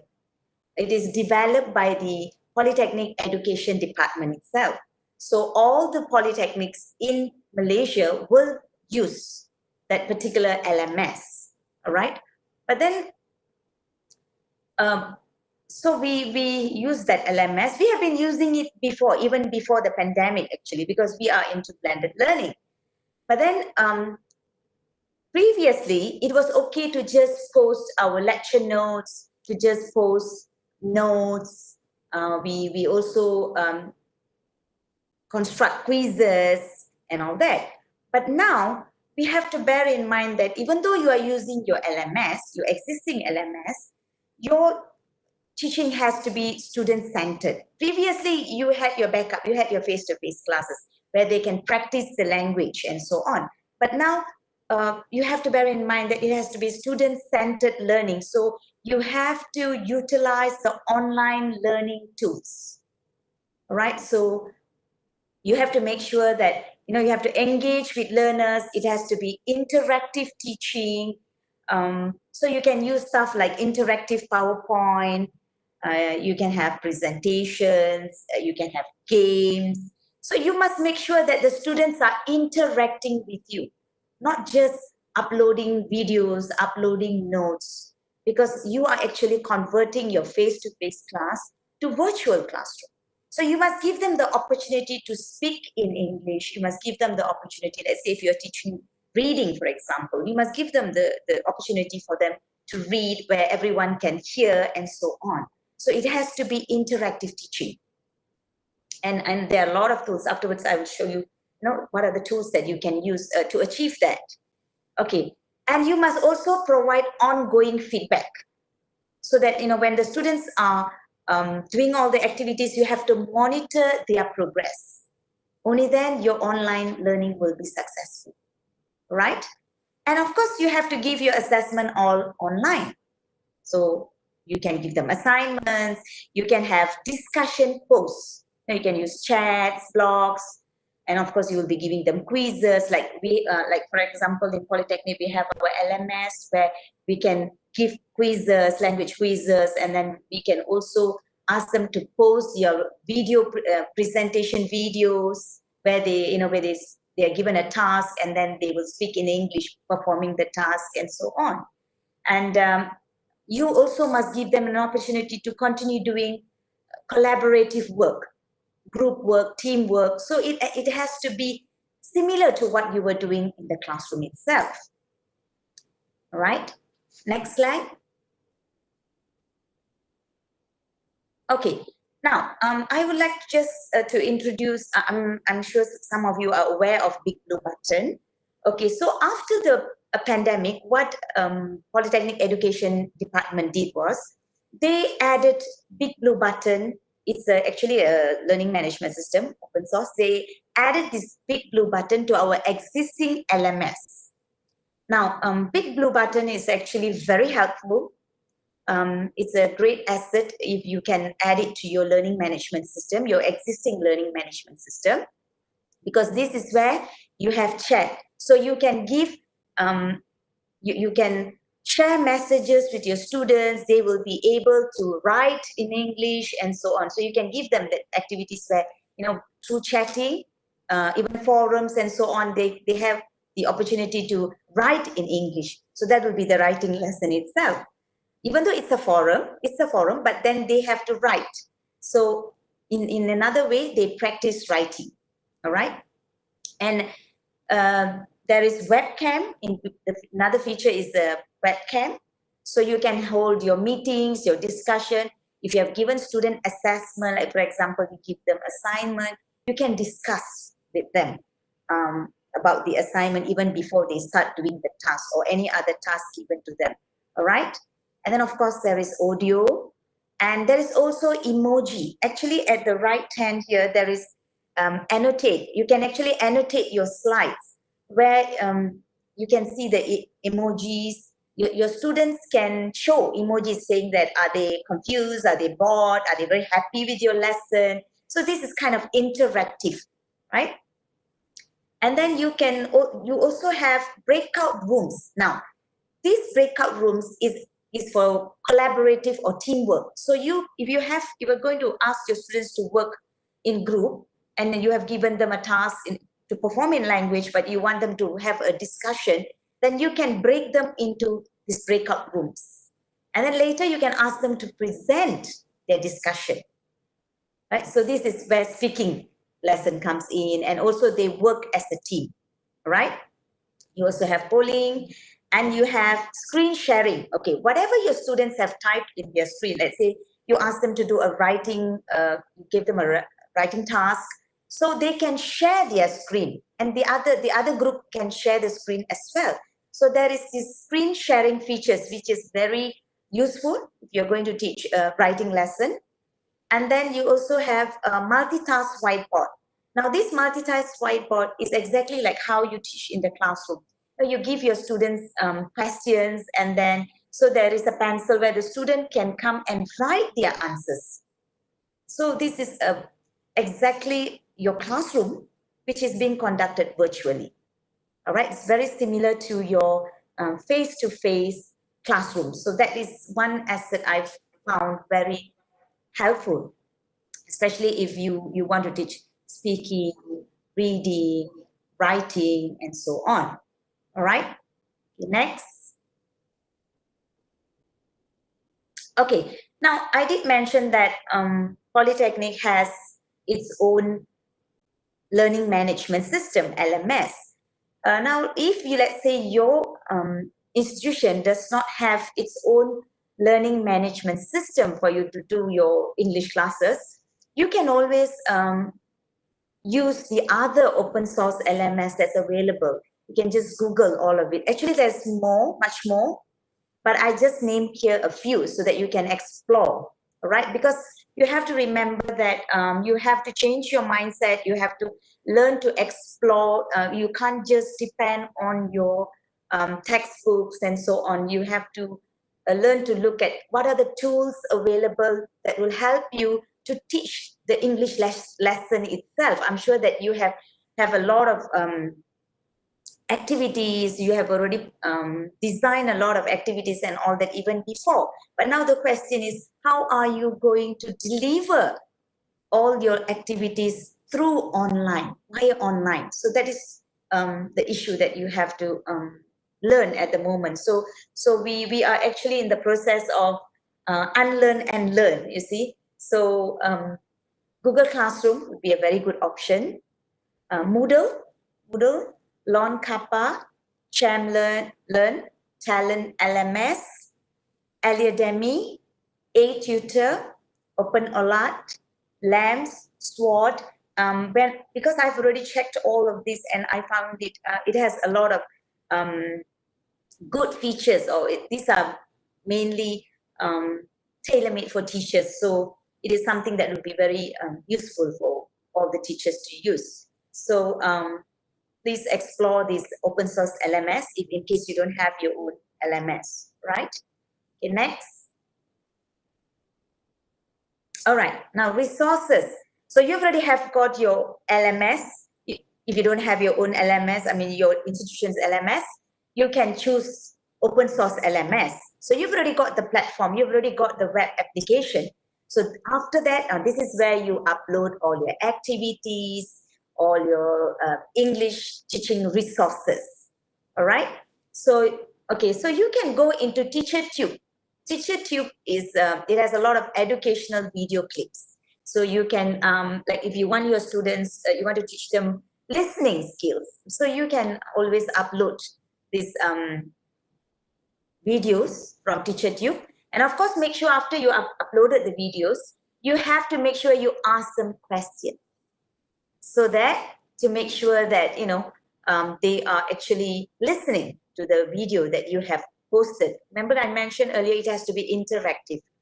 You're not just going to upload notes and items and resources, but if they are not going to interact with you, then you can't monitor the progress of the student. All right. And then you have ESL videos. These are educational resources for English. Right, they have videos, they have quizzes, you can use all that. And the British Council's Teaching English website, and also their Facebook. All right, British Council has their own Facebook. Please go into the Facebook. There are a lot of information available there for, to teach English. There are also webinars carried out, information on the webinars. So it will be very useful for your English classes. All right, and then you have Busy Teacher, with worksheets and activities. You have Socrative, where you can create exercises or educational games. And you can use mobile devices, you know, either it is smartphones or laptops or tablets to use these exercises, right, to create them. And then you have Project to create presentations.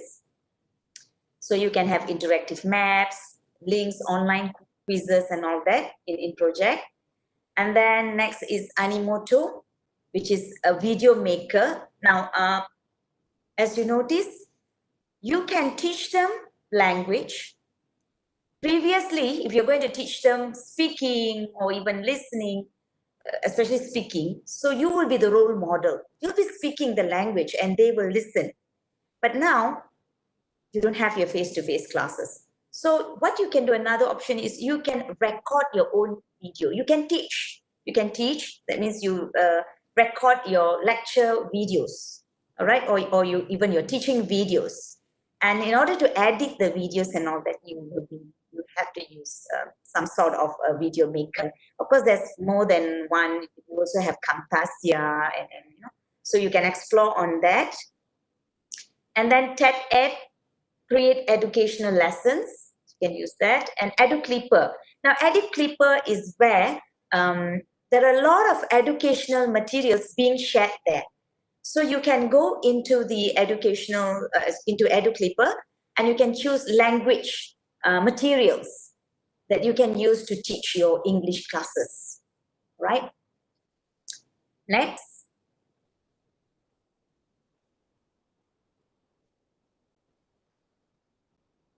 Okay. Now, I mentioned just now resources for the activities and so on. Now, there are also resources for online assessment. As I mentioned earlier, your English assessment, you cannot be doing it as what you used to. You have to give assessment online. So this is also a challenge for the teachers. So there are resources to help you to do your English quizzes and your English activities or assessment. Like for example, if you want to do surveys or you want to do formative assessment, so you have Survey Monkey, which is the very basic actually. So you can have questions, questionnaires using that. You have TC exam, Moodle, Flexi quiz, or even Google form, right? You can have Google form, Teacher Vision, Task Portal, Quest Base, Clickers for formative assessment, and then you also have Nearpod. You also have formative. So in other words, you can still use all your exercises. You can still use the same methodology for English language teaching. But what I've introduced here is basically, what I've shared here is actually the tools, or rather resources, so that we can convert our face-to-face classes into online classes, right? So I hope that it will really help most of the teachers, because I believe that most of the language teachers, you don't know, you have enough experience of teaching language, but now the challenge is converting your face-to-face classroom into virtual classroom, right? And so I hope that you will explore all the tools available in the internet. And you also have to bear in mind that I'm sure that all of us, even me at the very beginning, I had this phobia with technology, I mean, especially people my age, so we are not really well versed with technology. So we have this phobia in us. But please explore, because most of the resources, most of the tools available are actually user friendly. And also, yeah, and one more thing, let's say you choose to use one of the LMS for your English language teaching. You can always Google in YouTube on how to use the LMS, because there are plenty of YouTubes available where they will guide you step by step on the LMS, the open source LMS that you have chosen. I've already checked all that. So yes, so feel free to explore, and I wish good luck to all the English educators over there. And I hope that this sharing session has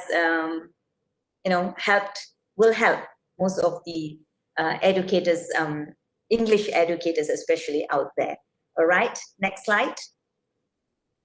So I would like to say thank you so much to the participants who have been listening all our sharing session with all of you guys, and I hope it will be enlightening. It will be helpful for you to conduct your classes, right? So with that, I thank you. I think my time's nearly up, Diaz, right? Yes, ma'am, you have 5 minutes left, but if you want to close your presentation, it's okay, we'll do. Yeah, I think I'm done. All right. Okay, thank you. Thank you so much. Thank you very much, Ms. Puspa, for sharing your insightful sharing session. And there are so many resources here that I have written down. It's the learning management system that you used. One of them is Big Blue Button, and there are many other open source LMS that you used in your online classes. And also for the online assessment, because online assessment is so challenging at the moment. It's not easy to assess our students online, yeah, but you give us many kinds of resources here from SurveyMonkey, Moodle, TC Exam, Nearpad, Formative, and many others. Later, we're going to share your presentation to all of the participants, Miss. Thank you very much for the sharing today, Miss Puspa. Okay, thank you. Thank you so much, Diaz. You're very welcome. Okay, ladies and gentlemen, now it is time for us to move to the next section. It is about question and answer session. Now I'm going to open the list of your questions. We're going to open the Slido to see how many questions are there already typed by the participants.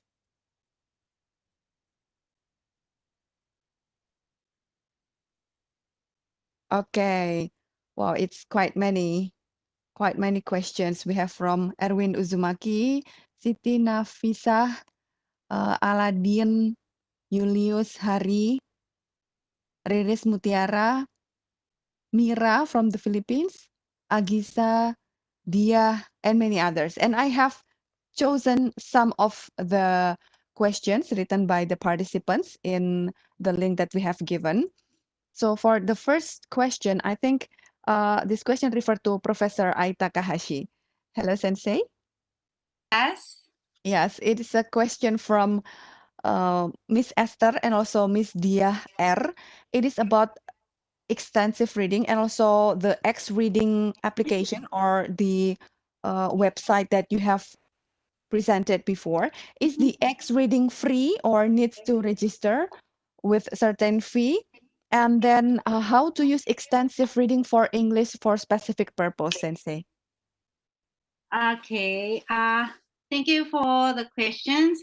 And as for the fee for X reading, unfortunately, X reading is not free, so we have to pay some fee. And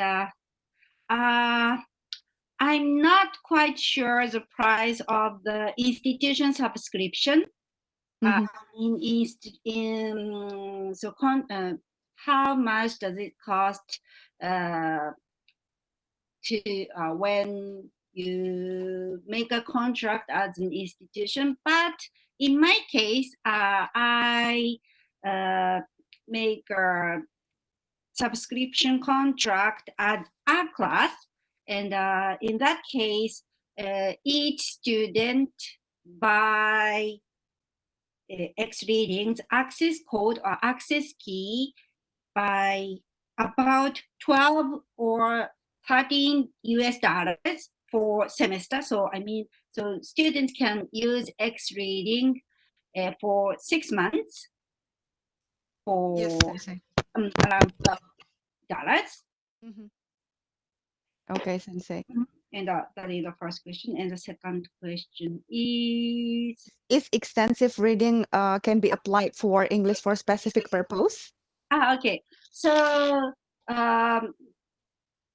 so various kinds of books are available. So we can read fiction or storybooks, and we can also read nonfiction books such as biography or something related with engineering or math or science. So if teachers provide such books, so nonfiction books, then you can use extensive reading for specific purpose. Okay, Sensei. So basically, extensive reading can be used to teach any kind of English learning. So I even think it's so. English for specific purpose also can be used. And Right. English as a foreign language also, we can use extensive reading. Thank you Yes. very much, Sensei, for the answer. Thank you, Sensei. And I have found another question here. We have from Miss Riris Mutiara.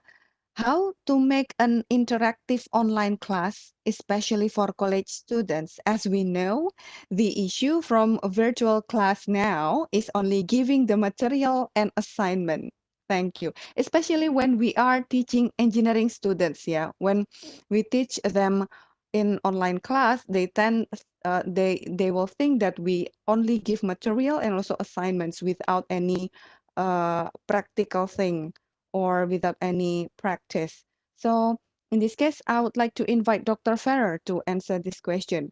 Do you have the same problem there in the Philippines, Thank ma'am? you, the yes for the question. Yes, Yeah. that's practically one of the challenges we are facing. How do we engage our students Mm. in this type of learning, flexible learning? While we give our students resources through asynchronous learning, it's also important that we meet them synchronously. Like for example, we may need to meet them to WebEx or Google Classroom or Zoom, even just for a small amount of time, because it's also important that we get their engagement. Because when we only give them the resources and do not assess them whether they are learning from the resources, then we are not really sure if they are learning. And also, it's really important that we engage our students through collaboration.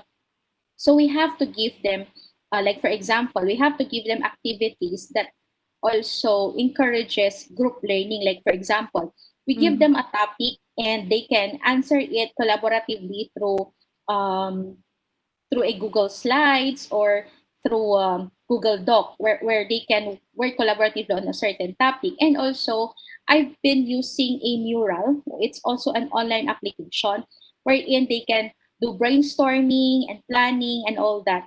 And we must also engage them by sharing what they can, but sharing their experiences on, like for example, you were talking about engineering, and you can also give them virtual activities such as online laboratories or virtual laboratories. And there is and this is where our partnerships with our network university comes in network universities come into place, because we've been sharing this through collaborative online international learning. Okay, ma'am. What is the online laboratory, ma'am? Could you please give us like one resource? um, as of now, that is one of the basic um, needs that we have to encourage, or to that is one of the things that we need, especially for classes and courses that usually have um, physical laboratories. So what we need to do now is to look for open sources where we can get virtual laboratories, and these are being given by our partner universities through their educational resources platforms. Okay, ma'am. Thank you very much. So, uh, the answer of that question, how to make an interactive online class, especially for college students, we have to give them topic and then engage them through virtual activity. Is that correct, ma'am? Yeah.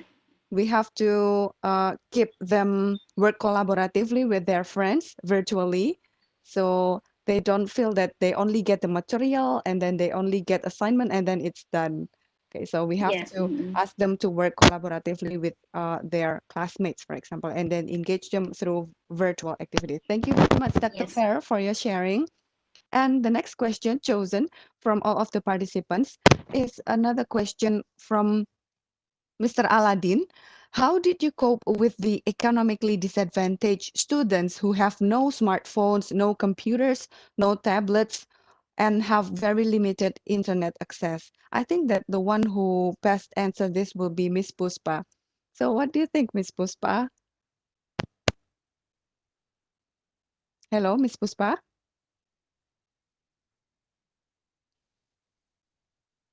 Hello, Miss Puspa? We cannot hear your voice. Yes, Miss? Would you please activate your microphone?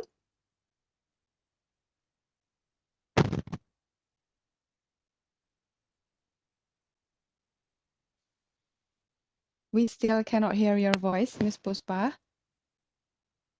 Okay.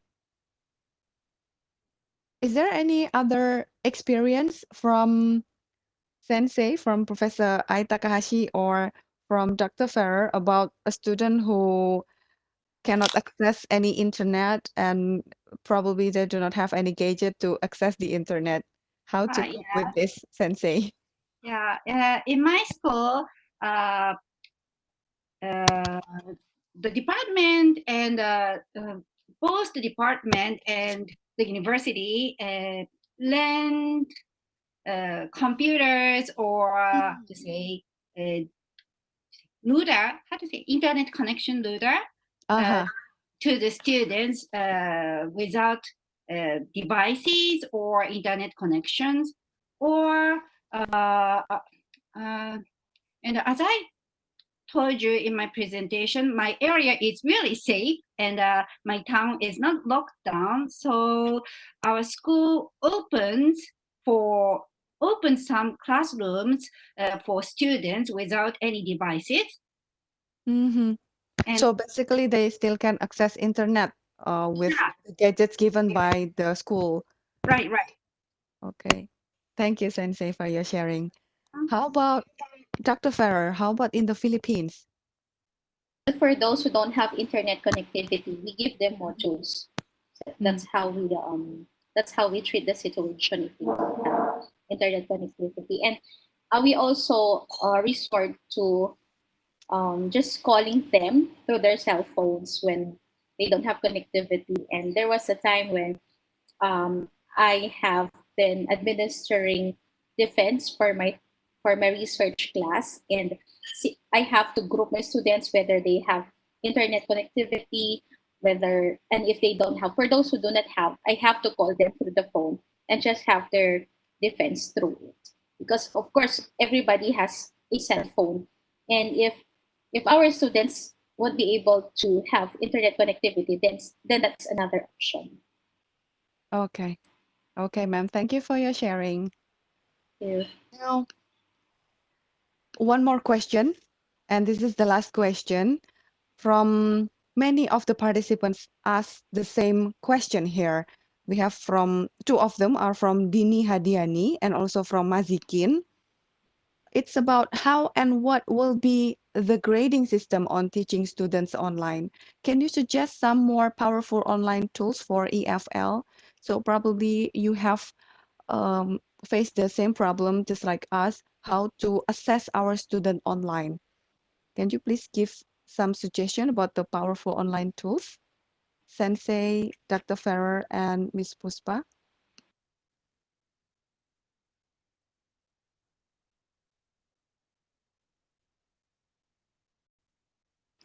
Yes, Des. Yes, Sensei. Oh, hello, Miss Puspa. Hello. Sorry, I was disconnected just now. All right. Oh, okay. It's okay, ma'am. Okay, ma'am. So I'm going to repeat the question now. All right. Many of the participants asked about how and what will be the grading system on teaching students online. Can you suggest some more powerful online tools for EFL? Okay. All right. So for the grading system, like for example, in my place, we use our LMS, and it is set in such a way that if it is multiple choice questions, then it's get graded by itself. So it makes it very easy for the educators, for the lecturers. So you will set the question in such a way in LMS. So I think most of the LMS have that features in it. So especially when it's multiple choice questions, you have to mark a lot of questions. So you use your LMS and it makes it easier. Okay. But it's when you set the thing, and of course, if it is assignment and all, well, students just upload and you can still grade using the LMS. Actually, you don't have to print it. You don't have to print it. So the LMS has all these features, and that's how we go about doing it. Okay. Thank you, Ms. Puspa, for sharing. How about in the Philippines, Dr. Ferrer? Yes, hello. This time we need to have authentic assessments. Just like what Ms. Puspa was saying, of course, if it is an objective type test, it's easily graded by the LMS. But we can also shift to essays and project-based learning, and through these, we need to establish rubrics. So that's how we grade our students this time. Okay, ma'am. Thank you. So using essay and also using the scoring project-based, rubrics. yeah, and project-based learning. Yeah. Yes, ma'am. Project-based. Thank you very much, Dr. Ferrer. And how about in Japan, Sensei? Yeah. Honestly, assessment is a problem for me too. So I'm thinking about that, but I'm going to use LMS at my school for reading comprehension, and I also use record of the extensive reading on X reading. Okay, ma'am. Thank you very much for your sharing. Well, ladies and gentlemen, that was the end of our Q&A session. I would like to thank all of our three panelists for today. Professor Ai Takahashi from Japan, Dr. Christine Ferrer from the Philippines, and also Ms. Puspa Perumal from Malaysia. We do learn a lot from today's presentation and also sharing session from the three panelists that we have today. And don't worry, all of the presentations will be uploaded in the link. Later on, we're going to inform you the link of the presentation of the three panelists in this webinar, okay? And now, well, once again, I would like to thank you very much for Professor Ai Takahashi, Professor Dr. Kristen Ferrer, and also Ms. Puspa Perumal for sharing your insightful knowledge and sharing session. We do appreciate you taking time off your busy schedules to join us today in the webinar. And now I would like to let all the participants know about the e-certificate validation form. So if you need the SE certificate written your name on it, so please access this link bit.ly/pico certiform, and then you can, or maybe you can scan this QR code to access it. And don't forget to write the data correctly. So okay, if you need to get the e-certificate from this webinar, we're going to provide it for you. We need you to fill in the e-certificate validation form. And remember that this form will be available only for 2 hours. So until 7 p.m. Western Indonesia time. So 2 hours from now, kindly write your data from now on. Okay, so please fill in the form as soon as possible. And then the data that you type in the form will be directly written to the e-certificate. So please make sure you type your name and also your academic title correctly.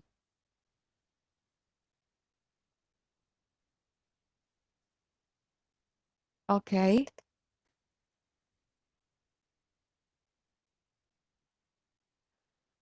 Ladies and gentlemen, since the number of participants is quite significant, we need time to finish all the e-certificates. So the e-certificate can be accessed 7 days from today on this link. So bit.ly/pico5 certificate. Later, the materials of all of the speakers also will be uploaded in the same link as the e-certificate. So later on, you can download the panelists' materials in this link also. And this information also has been sent to your email. If you need to find any of information related to today's webinar, please check your email. And as I told you, the materials of this webinar will also be included in the e-certificate link, so you can download it anytime. Thank you for your consideration. We need time to finish the e-certificate, so you can start to access your e-certificate on Friday, 10 July 2020. But for the materials from the speakers, you can access it by today. We're going to upload it right after this webinar.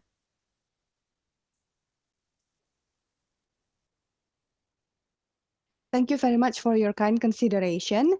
And before we close the webinar, now I would like to invite you all to activate the camera because we're going to have a virtual photo session. And I would let the host, Miss Irin, would you Okay, please thank you so much, conduct? Yes. Yes, please. Thank you so much for the participant that joined this webinar. I'm Irin. I would like to take a group photo together. So please turn off your camera.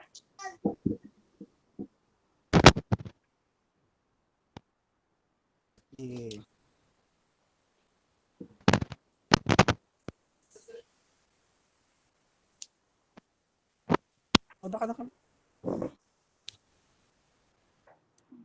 Ada bang dari itu. Ada nanti. Aku mana buka itu kayaknya dulu.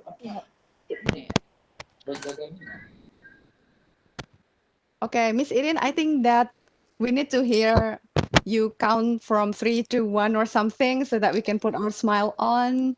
Okay, okay. Okay, in the group 1. 1, 2, 3.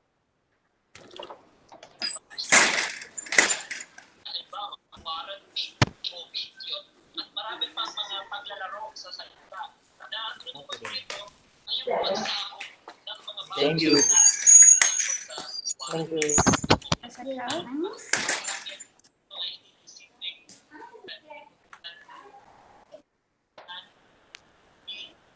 Okay, and group 2. The group 2.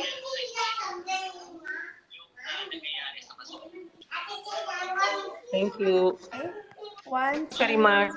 3. Are you gonna get everything? Okay. Okay, on the group 3. 1. Okay. 1, 2, 3. Okay. Next group.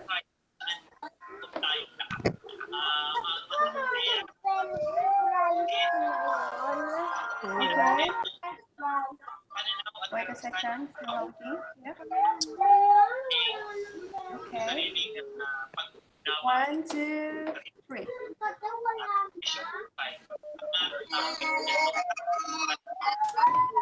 Okay.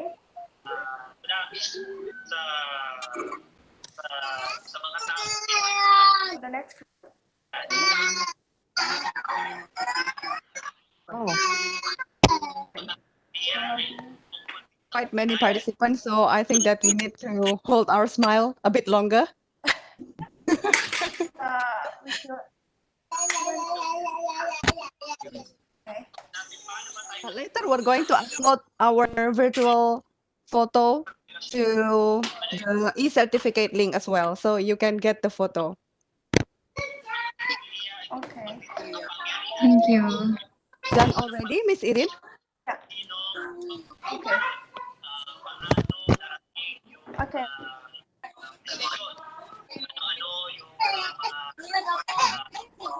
Okay. Okay. Okay, thank you very much, Miss Irin. Thank you very Thank much you. for taking our pictures. I think that the participants need once again to be shown the certificate validation form link. Miss Irin, could you please show it to us? Okay.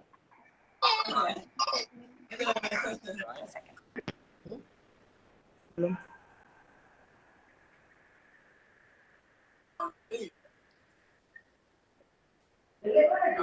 Amat gini bang.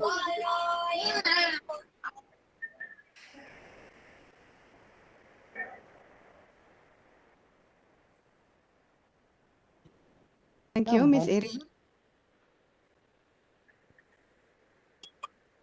Okay, so once again, this is the e-certificate validation form. If you need us to create your e-certificate, so please fill in the form here, bit.ly/picocertiform, and then you can also scan this QR code. And please make sure that the data you put in the form is correct, your name and also your academic title, because we will copy it right away from the form to the e-certificate, okay? Thank you very much.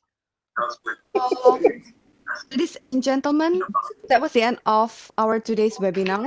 Me and also all of the steering committees and organizing committees of the webinar from Politeknik Elektronika Negeri Surabaya, Indonesia, would like to thank you all for joining this webinar. Hopefully that this webinar can give you new insights and also many other new resources for your teaching and also learning in EFL.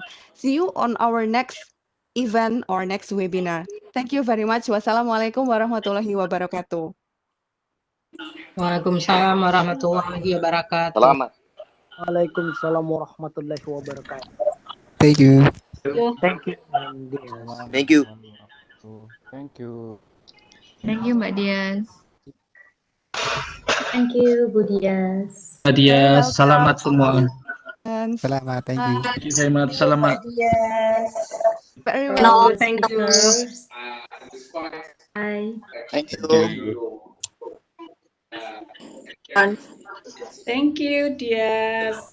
Sami-sami, Ibu. You're very welcome.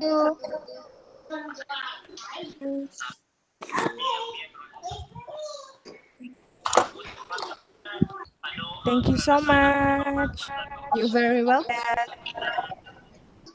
Thank you so much. Thank you. You're very welcome. Thank you.